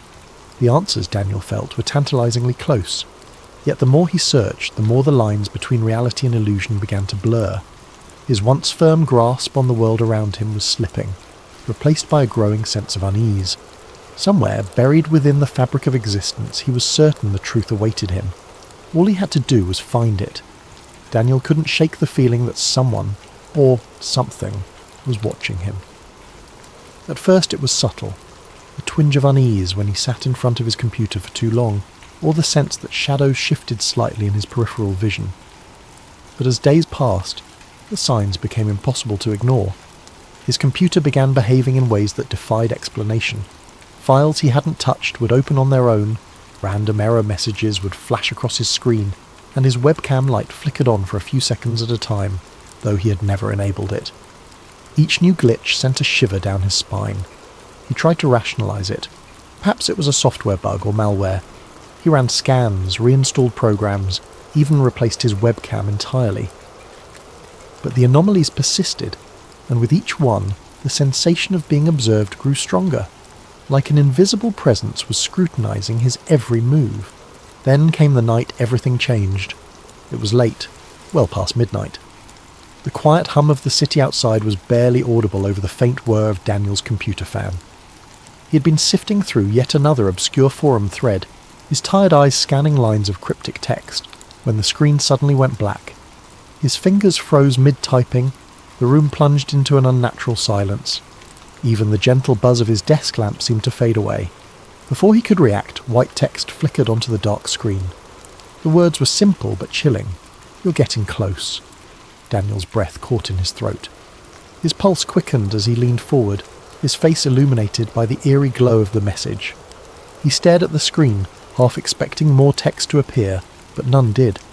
He tried to type something, anything, but the keyboard was unresponsive. The message remained for a few more moments before vanishing, leaving the screen blank once again. He sat back in his chair, his heart pounding in his chest. Was this a prank? Had someone hacked into his system? Or more terrifyingly, was this a response to his relentless digging into simulation theory? The thought sent a cold chill down his spine. The message felt deliberate, as though whoever, or whatever, had sent it was watching him in that very moment. In the days that followed, Daniel's world began to feel more surreal. Conversations with people took on an uncanny quality. Friends and strangers alike spoke in clipped, almost mechanical tones, repeating phrases with eerie precision. The cashier at the grocery store said, "Have a nice day," in the exact same cadence on 3 separate visits. It was as though the people around him were following a script, their responses pre-programmed and devoid of spontaneity. Even the sky seemed unnatural. Daniel noticed that the clouds rarely moved, hanging in place like props on a painted backdrop. The colours at sunset were too vivid, too perfect, as if rendered by an artist with an overactive imagination.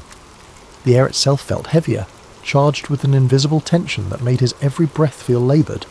And then, one fateful night, it happened. Daniel was sitting at his desk, staring at the blinking cursor on his screen. He had been trying to write down his thoughts, to make sense of the strange events that had been unfolding. But his mind was a whirlwind, and the words refused to come. Suddenly the lights in his apartment flickered and went out. The hum of his computer died, plunging the room into an almost oppressive silence. He sat motionless, his eyes adjusting to the darkness. For a moment he thought the power outage was a coincidence, a mundane inconvenience. But then, in the corner of the room, a faint glow began to emerge. It wasn't the warm light of a candle or the cold blue of an LED. It was something entirely otherworldly, shifting in colour and intensity like a living entity.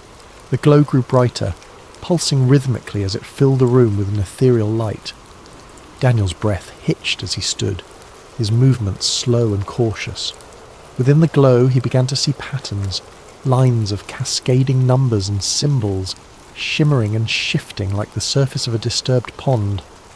These symbols moved too quickly to comprehend, but their presence felt purposeful, as though they were the very building blocks of reality itself. It was as if a veil had been lifted, exposing the intricate machinery that lay beneath the surface of his world. Daniel's chest tightened, his mind racing with questions and fears. Was this the truth he'd been searching for? Was he witnessing the raw code of the simulation? Or was his mind playing tricks on him, conjuring visions from the depths of his obsession? Compelled by a mix of terror and curiosity, Daniel reached out. His fingers trembled as they moved closer to the glowing mass. The moment his hand made contact, a surge of energy coursed through him, jolting him like a bolt of lightning. He gasped, his vision flooded with a kaleidoscope of images and sensations. He saw flashes of his life, memories both familiar and foreign. He saw himself as a child playing in the park, but the scene felt off, as though it were a recording played back on faulty equipment. He saw faces of people he didn't recognise but felt he should, their expressions frozen in time. Most disturbingly, he saw himself from a distance, not as a human being but as a sequence of data, lines of ones and zeros stretching infinitely into the void. The experience lasted only a few seconds, but it left Daniel reeling. As the glow faded and the room plunged back into darkness, he collapsed into his chair, his body trembling with exhaustion and fear. His mind raced to make sense of what he had seen. Was it a glimpse of the truth, or had his obsession driven him to the brink of madness? In the silence that followed, one thought echoed through Daniel's mind. The world he knew would never feel the same again.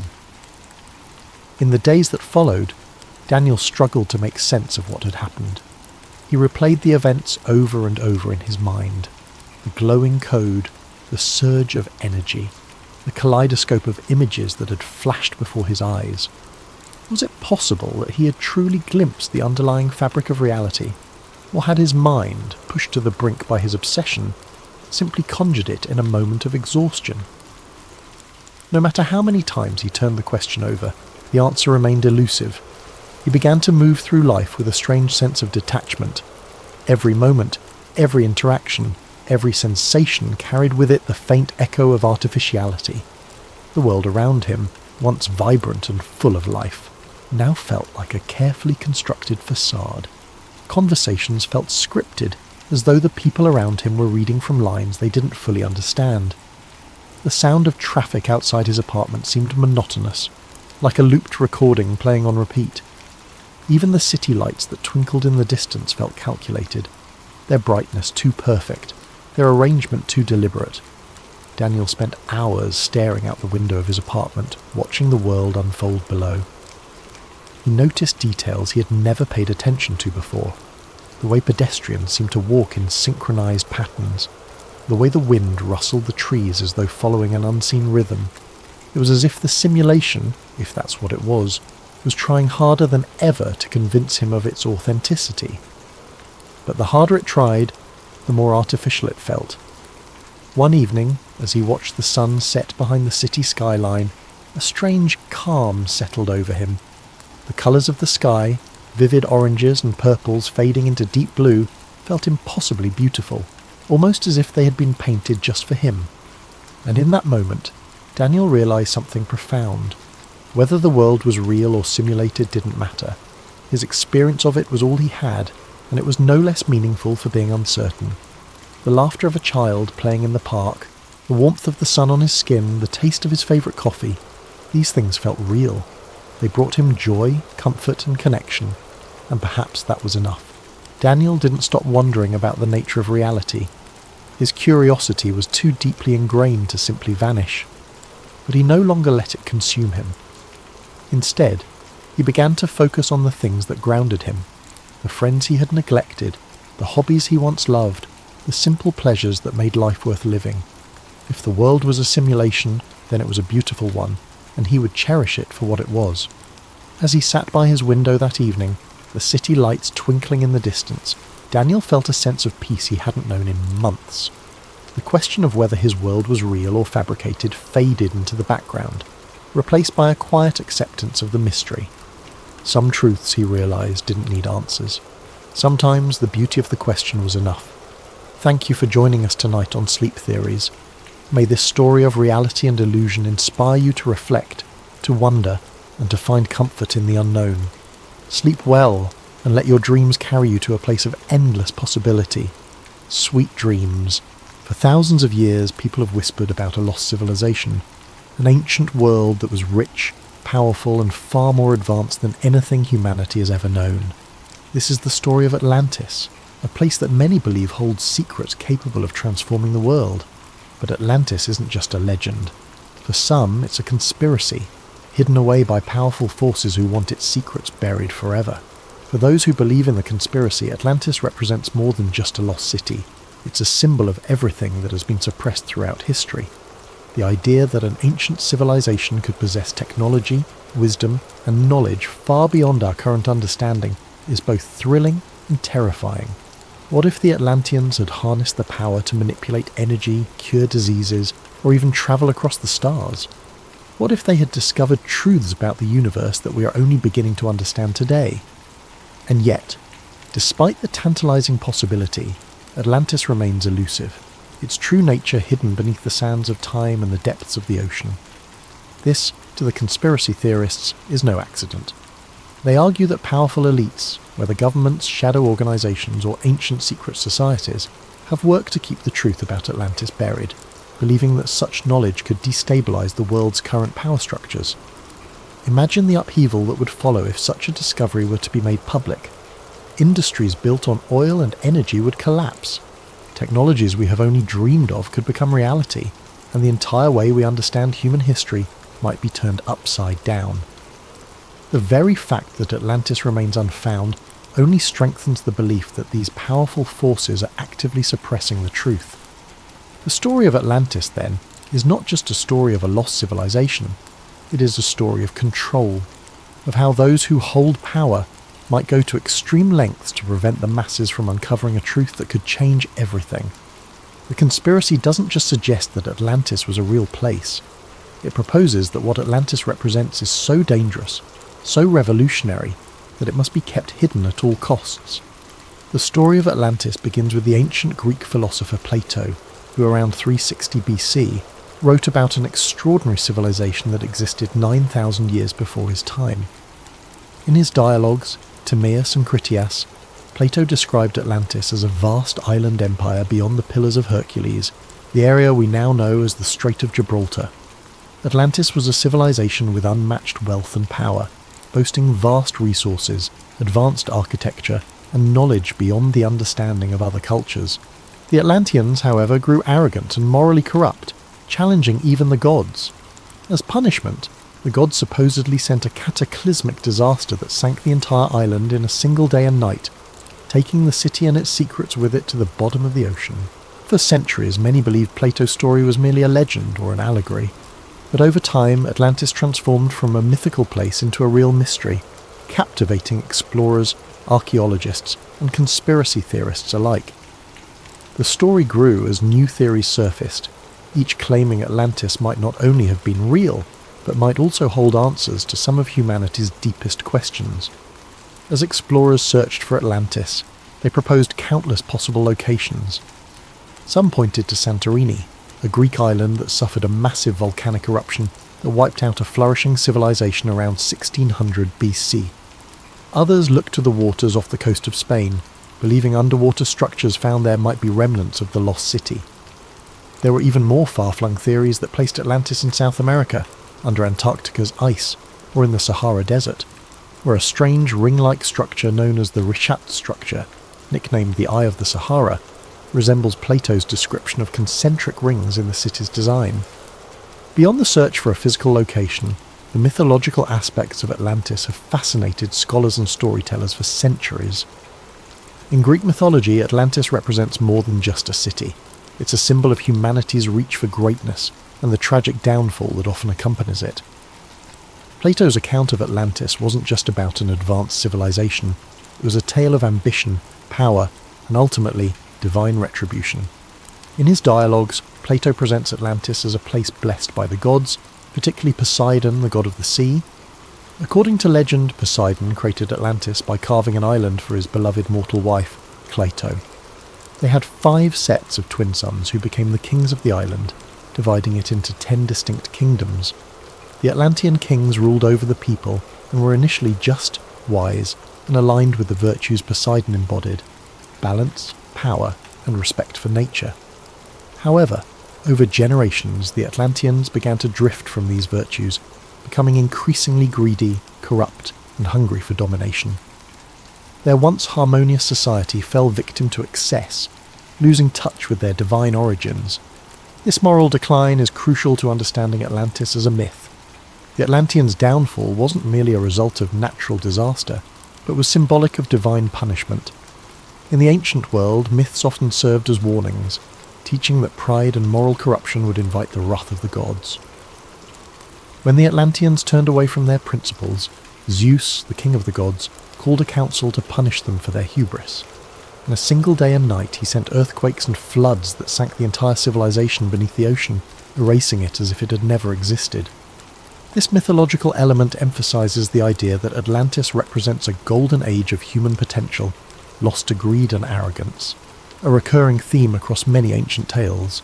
Some researchers have even suggested that the story of Atlantis draws from older myths that span multiple cultures. Similar tales of lost cities and sunken lands appear in the lore of other civilizations. The ancient Mesopotamians told the story of a great flood in the Epic of Gilgamesh, which has striking parallels to both the Atlantis myth and the biblical flood in the story of Noah's Ark. In Hindu mythology there are references to a great ancient city named Dwarka, which was submerged by the sea after a cosmic battle. These stories collectively paint a picture of a recurring archetype in human consciousness, a fear of losing everything to the forces of nature or to the gods as a punishment for moral failure. Atlantis also evokes the concept of a lost paradise, similar to the Garden of Eden in Abrahamic traditions. Like Eden, Atlantis is thought to have been a place of purity, wisdom, and divine connection, lost because humanity strayed from its original path. In this way, Atlantis serves as both a cautionary tale and a reminder of humanity's potential, a vision of a time when humans were closer to the gods, possessing wisdom and technology that have since been forgotten. In esoteric traditions and mysticism, Atlantis has taken on an even deeper significance. Some mystics believe that Atlantis was not only advanced technologically, but also spiritually. The Atlanteans, according to these accounts, were highly enlightened beings who had mastered forms of energy and consciousness far beyond what we know today. Some stories describe the Atlanteans as being able to communicate telepathically, access different planes of existence, or even achieve physical immortality. In these mystical views, the fall of Atlantis wasn't just a loss of a city, but the loss of a spiritual and intellectual height that humanity has not yet regained. For many in modern times, Atlantis has come to represent an idealized utopian society, a lost civilization that embodied humanity's greatest strengths and fell to its greatest weaknesses. It is both a paradise lost and a cautionary tale, warning of the dangers that come with power, arrogance, and the abandonment of moral principles. The story of Atlantis endures because it reflects timeless human themes, resonating across cultures and centuries, blending historical speculation with deep mythological roots. In the end, whether Atlantis was a real place or simply a product of myth, it serves as a powerful symbol in our collective imagination, a reminder of both the heights humanity can reach and the depths to which it can fall. But where Atlantis might lie buried is just one piece of the mystery. What really fuels the conspiracy are the claims of what might be hidden there. According to some theories, Atlantis was a civilization so advanced that it possessed technology far beyond anything we have today. Many believe the Atlanteans had discovered a limitless source of energy, supposedly harnessed through massive crystals that channeled energy across the city, powering everything from their transportation systems to their weaponry. Others speculate that the Atlanteans had mastered flight, agriculture, and medicine in ways we still don't fully understand. If true, such discoveries would be invaluable to the modern world, and perhaps that's exactly why some argue the powers that be don't want us to find it. This is where the conspiracy deepens. According to theorists, there are powerful groups, governments, corporations, even religious institutions, that know the truth about Atlantis and have been actively working to keep it hidden. Why? Because if Atlantis' secrets were uncovered, they could threaten the global power structure as we know it. Imagine what would happen if an ancient sustainable energy source were discovered, one that could replace fossil fuels overnight. Entire industries would collapse, and the world's economic order would be thrown into chaos. Some say that big energy companies, particularly those in oil and gas, would do anything to keep such a technology from ever seeing the light of day. The conspiracy stretches beyond just governments and corporations.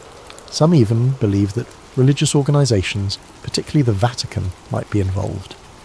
Throughout history, the Church has guarded countless ancient texts and artifacts, many of which remain locked away from the public. Conspiracy theorists argue that the Vatican might be hiding documents that contain details of Atlantis' history or even instructions on how to harness its technology. If Atlantis existed and held advanced knowledge, it would call into question our current understanding of human history, evolution, and ancient civilizations. It might suggest that humanity's origins are far older and more complex than we think, perhaps even influenced by extraterrestrial beings. Yes, extraterrestrials. Another popular theory in the Atlantis conspiracy suggests that the Atlanteans were either in contact with aliens, or might even have been extraterrestrials themselves. Proponents of this idea point to ancient legends from around the world, which tell of gods descending from the sky, bringing advanced knowledge to early human civilizations. Some conspiracy theorists believe that these gods were actually aliens who shared their technology with the Atlanteans. This theory ties into the broader ancient astronaut hypothesis, which claims that extraterrestrials have influenced human development throughout history. If this theory holds any truth, then Atlantis wasn't just an advanced city, it was a bridge between humans and otherworldly beings. But every time researchers get close to finding concrete evidence, something strange seems to happen. Some claim that underwater expeditions have mysteriously lost funding, that valuable documents have disappeared, or that independent researchers have been silenced. There are rumours of researchers who came too close to finding Atlantis suddenly facing threats, lawsuits, or even accidents. To conspiracy theorists, these stories aren't coincidences. They're proof of a deliberate effort to bury the truth. And while no one has officially confirmed the existence of Atlantis, modern technology has fueled new searches. Satellite imagery, underwater drones, and ground-penetrating radar are revealing more about Earth's hidden landscapes than ever before. Some claim that ancient structures on the ocean floor could be remnants of Atlantis, though these findings remain unproven. Still, every new discovery seems to bring more questions than answers. So, was Atlantis a real place? An advanced civilization that perished overnight, taking secrets of unimaginable power to the ocean floor? Or is it simply a myth? A story crafted by Plato to warn of the dangers of pride and hubris?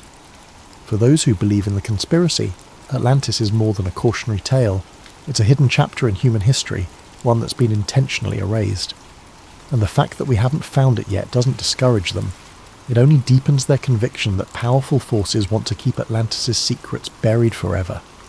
Whether Atlantis is waiting to be discovered under the waves or forever lost to history, its legend endures. And as long as there are those who believe in its secrets, the hunt for Atlantis and the conspiracy theories surrounding it will continue. But perhaps what keeps the legend of Atlantis alive isn't just the mystery of whether it existed, it's the tantalizing hope of what it represents. Atlantis stirs something deep in the human psyche, a fascination with lost knowledge, untapped potential, and the possibility of an ancient civilization whose achievements could still reshape our understanding of the world today. For believers, Atlantis is not just a piece of ancient history, but a blueprint for humanity's potential, a lost paradise that, if found, could open doors to discoveries beyond our wildest dreams. Some conspiracy theorists even suggest that Atlantis' secrets could include revolutionary technologies that we have yet to rediscover, like the ability to harness limitless energy, profound medical knowledge that could extend human life, and scientific principles that could explain phenomena still unexplored. These theories weave Atlantis into modern discussions of everything from quantum mechanics to alternative energy sources, implying that a trove of Atlantean wisdom might lie buried beneath the waves, capable of catapulting humanity into a new golden age. If only it could be unearthed. And yet, for as many who yearn to find Atlantis, there are those who believe that powerful entities have gone to great lengths to keep it hidden. They argue that governments, secret societies, and powerful corporations have suppressed evidence of Atlantis to maintain control. To these believers, it's no coincidence that promising discoveries vanish, or that funding for Atlantis research is mysteriously pulled. They believe that a world order dependent on fossil fuels, financial hierarchies, and centralized power would have everything to lose if Atlantis, and the technologies it may have possessed, were ever uncovered. Even more mystically inclined theorists claim that Atlantis holds keys to spiritual truths and enlightenment, suggesting that the Atlanteans had access to higher levels of consciousness, or even contact with celestial beings. Some argue that Atlantis was a civilization that bridged humanity and the divine, with its knowledge guiding humans to higher planes of existence, until that knowledge was lost, either through human folly or deliberate erasure. For these believers, rediscovering Atlantis could mean reclaiming a path towards spiritual awakening, allowing humans to reconnect with an ancient divine understanding of the universe and our place within it. So as modern technology improves and underwater exploration pushes into new frontiers, the question remains, will we ever uncover the secrets of Atlantis? Is it possible that sonar scans or satellite imagery might someday reveal a submerged city, finally proving Atlantis was real? Or will it remain forever shrouded in mystery, protected by the ocean's depths and the weight of millennia? Perhaps it's this very elusiveness that keeps Atlantis alive in our imaginations. It's a riddle without an answer, a dream that remains tantalizingly out of reach. And as long as Atlantis remains unfound, its legend will continue to captivate, a story of both human aspiration and the dangers of ambition. So whether or not Atlantis truly lies beneath the waves, one thing is certain: as long as there are those who believe in its secrets, the hunt for Atlantis and the mysteries it promises will never end. Ethan didn't remember a time in his life when he didn't feel out of place. Growing up, he was the quiet kid, the one who sat in the corner of the classroom with his nose buried in a book or staring out the window, wondering if there was something more beyond the confines of the world he knew. While his friends grew excited about parties, clubs and futures mapped out in clean, predictable lines, Ethan felt only a creeping dread, an unshakable feeling that something was missing. He'd often felt like he was standing at the edge of something vast, a place beyond his understanding, and he'd wondered if he might accidentally stumble into it one day. His life had been ordinary, perhaps too ordinary, and sometimes he thought that was the scariest thing of all. He spent most of his free time chasing stories and curiosities, unexplained mysteries, urban legends, and tales of things that couldn't be. The Backrooms was one of his favourites. He first read about it on a forum late one night, an innocuous post titled, "If you're not careful, you might slip between the cracks in the water into the back rooms." The premise was simple, terrifying. The Backrooms were a hidden dimension, an endless maze of empty, yellowed rooms, a place you could fall into if you weren't careful, disappearing from the world as you knew it. The idea left him with a chill that lingered long after he'd closed his laptop. To some part of Ethan, the Backrooms didn't just sound like a horror story. They sounded like something real, a hidden layer of reality lurking just beneath the surface, waiting for the right or wrong person to find it. He even dreamed about it sometimes. His curiosity deepened into a quiet obsession, and he'd spend hours researching theories, reading accounts from people who claimed to have seen glimpses of it or felt its strange pull in the periphery of their lives. This fascination made him feel alive, but it also made him reckless. He began to wonder what it would feel like to slip between the cracks himself, to see if a place like the Backrooms could really exist. He'd explore abandoned buildings on weekends, walk the quiet, empty halls of his university late at night, always searching for something just out of reach. It became his ritual, a strange comfort that filled the gap he couldn't explain, that constant need to find something beyond the mundane. It was a normal Thursday afternoon, and Ethan was on his way home from a late night of studying in the library. He was tired, his head aching from hours of staring at his laptop screen. His thoughts were muddled as he waited for the elevator to take him down to the parking lot. When the doors finally slid open, he stepped inside, pressed the button for the ground floor and closed his eyes, leaning against the wall for a moment. That was when it happened. With a sharp jolt, the elevator stopped, sending a shock through Ethan's body and jolting him upright. He opened his eyes, blinking in confusion, but there were no lights, no numbers indicating what floor he was on. Only a dim, sickly yellow glow filtered through the tiny window in the elevator door. Confused, he pressed the door open button, hoping to see something familiar. The doors shuddered open with a creak, revealing a room. Not the parking lot, not even the dimly lit hallway of his university building. Just an empty room with faded, peeling wallpaper and harsh fluorescent lights buzzing overhead. Ethan hesitated, peering out into the strange expanse. The wallpaper was an ugly, sickly yellow, dotted with tiny, unrecognisable stains, and the floor was covered in cheap industrial-grade carpet that looked damp in places. The hum of the lights seemed louder out here, a grating drone that wormed its way into his skull. He felt his stomach churn, a deep primal unease settling over him. Taking a deep breath, he stepped out of the elevator. The doors closed behind him with a loud clang, but when he turned around, the elevator was gone. Nothing but an empty wall stood where it had been. Panic started to creep in as he took a step back, then another. This can't be real, he whispered to himself. His voice sounded strange, swallowed by the space around him. He turned, looking around, but all he could see was a vast stretch of identical yellow-tinted rooms. There was no end in sight, only more walls, more corners leading into more of the same. He tried calling out, his voice echoing faintly, swallowed by the relentless hum of the lights. "Hello? Is anyone here?" Silence answered him, thick and oppressive. With no other option, he started to walk, hoping that if he went far enough he'd find an exit, or at least someone who could explain this bizarre place. His footsteps were muffled by the carpet, and the further he walked, the more the rooms seemed to blend together. Every corner, every turn looked exactly the same, an endless maze of empty, deserted spaces. After what felt like hours of wandering, Ethan's initial fear dulled into a kind of numb desperation. He began to feel disoriented, the sameness of the place eating away at his sense of time and direction.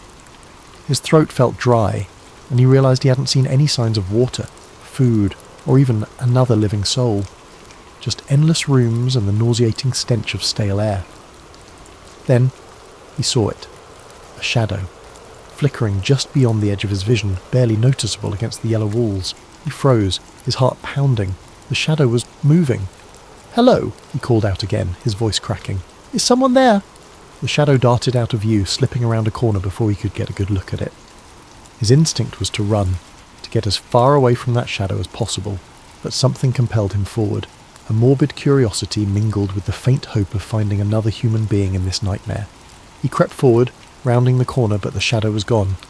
He continued down the hallway, the humming lights above creating a strange hypnotic rhythm that made his thoughts feel hazy and slow. Just as he was about to turn back, he heard a sound. It was faint, almost like a soft shuffling, as if something was dragging across the carpet. He held his breath, his heart hammering as he strained to hear. The sound grew louder, closer, until he could make out a strange, uneven rhythm, as though whatever was moving didn't have the same number of limbs as he did. He turned to face the direction of the noise, his eyes wide with terror. Emerging from around a corner was a figure, tall and impossibly thin, with limbs that seemed too long, too stretched, as though they'd been pulled like taffy. Its skin was pale, almost translucent, and its eyes were wide and empty, two hollow sockets that seemed to drink in the dim light around them. Its mouth stretched into a grotesque, gaping grin, filled with rows of needle-like teeth. Ethan stumbled back, his hand flying to his mouth to stifle a scream. The creature tilted its head, studying him with an unnervingly calm curiosity, as if it were examining a particularly interesting bug. Then, slowly, it began to move forward, each step deliberate and unnatural, its joints bending at impossible angles. Paralysed by fear, Ethan's mind screamed at him to run, but his legs felt like lead. The creature was only a few feet away now, its twisted form looming over him, filling the space with an overwhelming sense of dread. Finally, his survival instincts kicked in, and he spun on his heel, sprinting back the way he'd come. He could hear it behind him, that terrible shuffling sound as it followed, closing in with an eerie persistence. His breath came in ragged gasps, his heart pounding so loudly it nearly drowned out the hum of the lights. He took random turns, ducking through rooms and around corners, hoping to throw it off his trail, but no matter how far he ran, he could still feel its presence lurking just out of sight. As he rounded another corner, he stumbled into a different room. This one was larger than the others, with a ceiling that seemed to stretch up impossibly high, vanishing into darkness. In the centre of the room was a single decrepit armchair, facing away from him. He was too tired to question it, his legs shaking as he collapsed against the wall, breathing heavily. For a moment he allowed himself to hope that he had finally lost the creature. But then a voice, a low, raspy whisper, filled the room, coming from somewhere near the armchair. "Why, did you come here?" Ethan's heart skipped a beat. The voice was quiet, almost gentle, but there was something sinister lurking beneath it, a malevolent edge that made his skin crawl. I don't know how I got here," he managed to stammer, his voice barely a whisper. The armchair creaked, as if someone was shifting in it, though he still couldn't see who or what was sitting there. "No one comes here by accident," the voice replied, a hint of amusement in its tone. "You wanted to be here. You're one of us now." Ethan shook his head, panic rising in his throat. "I don't belong here. I didn't mean to come here." The chair creaked again, and Ethan could feel the thing in it watching him, though he couldn't see its face. The oppressive silence seemed to press in on him, as if the walls themselves were leaning closer, eager to hear what he had to say. "You belong here now," the voice continued, a strange warmth in its tone, like a parent soothing the frightened child. "The back rooms have chosen you. There's no way out." As the words sank in, Ethan felt a cold, hollow emptiness fill his chest. He wanted to scream, to run, but he was too exhausted, too drained by the endless maze of rooms and the oppressive hum of the lights. He sank to his knees, his mind racing, searching for some semblance of hope, some way to escape this nightmare. But deep down, he knew the truth.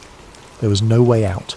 The back rooms were endless, a labyrinth of yellow walls and flickering lights, stretching on forever, trapping him in their suffocating embrace.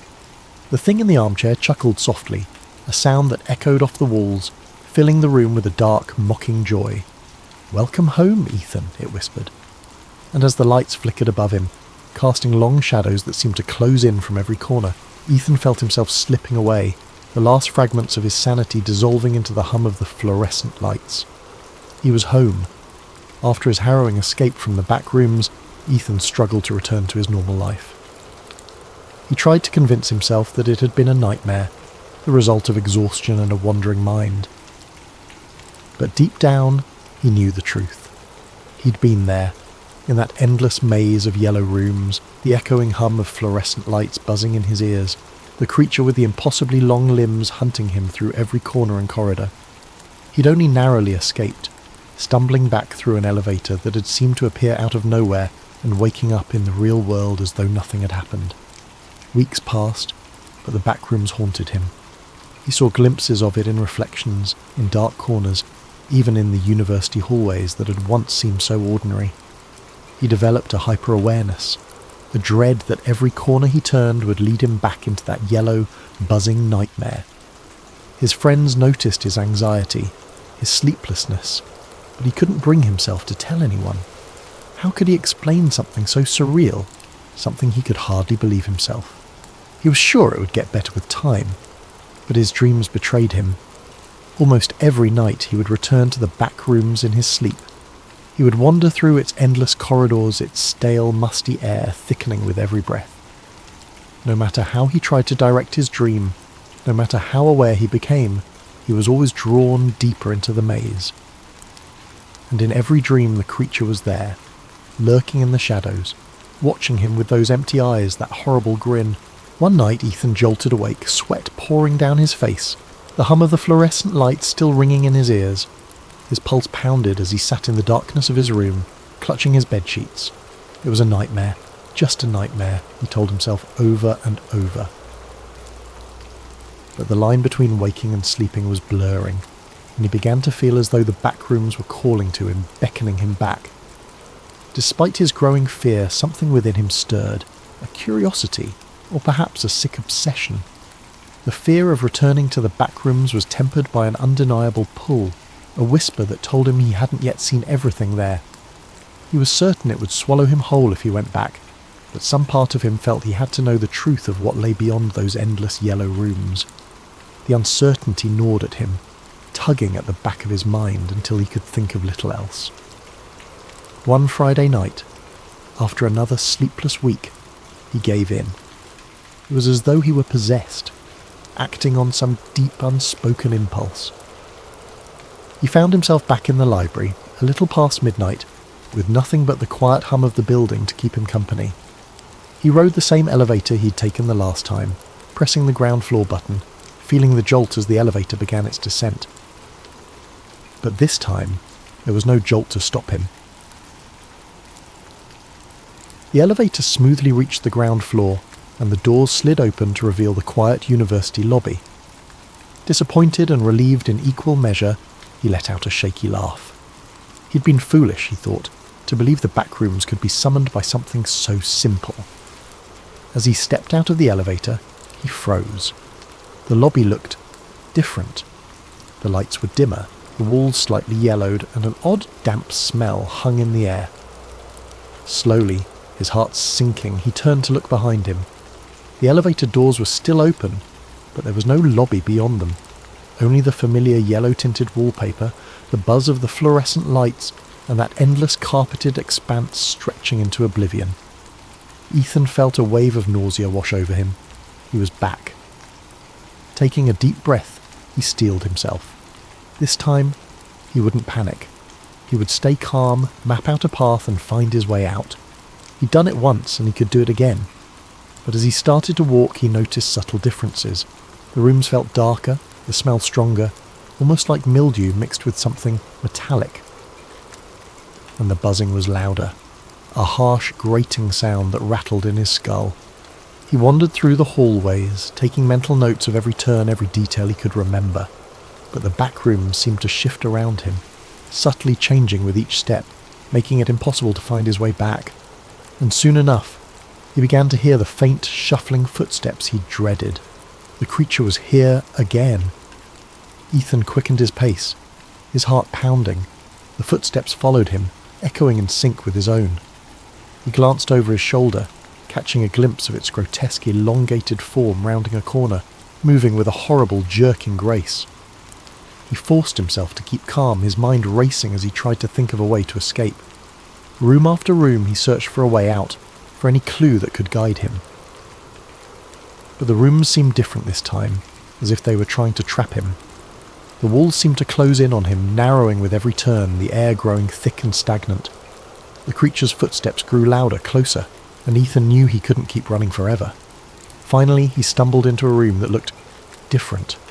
A wide, empty space with a single door at the far end, something he hadn't seen before. With no other choice, he sprinted for it, throwing himself through the door just as he heard the creature behind him, its horrible breathing echoing in his ears. He shut the door, his back pressed against it as he gasped for breath. The room he'd entered was dimly lit, quieter, the buzzing sound fading to a low hum. The wallpaper was still that sickly yellow, but the atmosphere felt different, almost like a forgotten place, untouched even by the back rooms.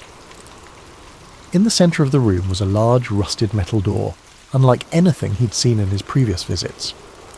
With a surge of hope, he moved towards it, gripping the cold handle. He pulled and the door swung open, revealing a dark, narrow passage. He didn't hesitate. He stepped inside, the door closing with a heavy thud behind him. The passage stretched on, the air growing colder, the walls narrowing until he could barely fit through. He squeezed his way down the hallway, his hands brushing against rough, uneven walls, and as he moved he noticed something strange. The buzzing of the fluorescent lights was gone, replaced by an eerie silence, broken only by the faint drip of water echoing somewhere in the distance. He kept moving forward, the passage twisting and turning in unpredictable ways. The deeper he went, the darker it became, until he was stumbling blindly, feeling his way along the walls. His sense of direction was gone. He was deep within the back rooms, deeper than he'd ever been before, in a place that felt hidden, even from the horrors he'd already encountered. Finally, he saw a faint glimmer of light ahead. Desperate, he hurried toward it, his heart racing with hope. As he reached the end of the passage, he found himself standing before another door, this one old and weathered, with strange symbols etched into the wood.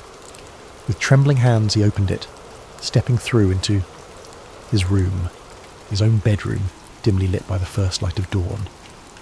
Ethan stared in disbelief, feeling the familiar softness of his carpet beneath his feet, the quiet hum of the city outside his window. He was home, truly home. He took a deep breath, his heart finally beginning to slow. For a long moment, he simply stood there, letting the reality of his escape wash over him. The back rooms had let him go. Somehow, he'd finally escaped. But as he sank onto his bed, exhausted, he couldn't shake the feeling that the back rooms were still with him, lurking in the shadows of his mind.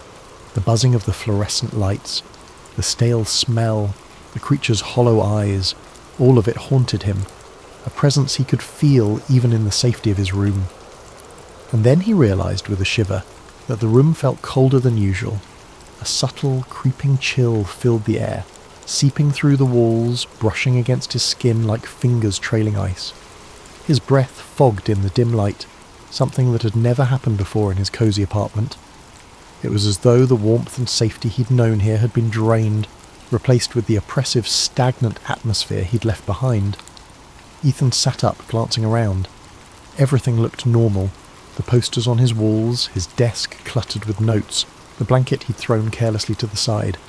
But the silence was deafening. Outside his window, the familiar city sounds were gone, replaced by a dead, heavy stillness. He reached for his phone to check the time, but the screen remained blank, lifeless. His heart began to race as he tapped the screen over and over, but the device was unresponsive, a dark mirror reflecting his own fearful expression. Slowly, he became aware of a faint, almost imperceptible sound, a noise he'd tried so hard to forget. The low, ominous hum of fluorescent lights. It was faint at first, a murmur on the edge of his hearing, but as he listened it grew louder, filling the room with that same mind-numbing buzz. Ethan stood up, gripping his bedpost for support as he scanned his surroundings. The walls of his room seemed to shift subtly, the wallpaper taking on a yellow tint, faded and stained, as if something had leached the colour out of it. The air thickened, that familiar smell of mildew creeping in, the metallic tang that clung to his senses. His stomach twisted with a dawning, sick realisation. "No," he whispered, his voice trembling. "No, I got out. But the room only continued to change, morphing around him. His bed stretched longer, the carpet rippled into endless patches, the door faded from view, leaving nothing but an expanse of yellowed walls and buzzing lights. The familiar furnishings of his room vanished entirely, swallowed by the sickly expanse. As he backed up, his foot collided with something soft yet solid, a familiar thick patch of carpet. His heart dropped, and he turned, dread curling in his stomach. The backrooms had found him again, and this time, he feared, it would never let him go.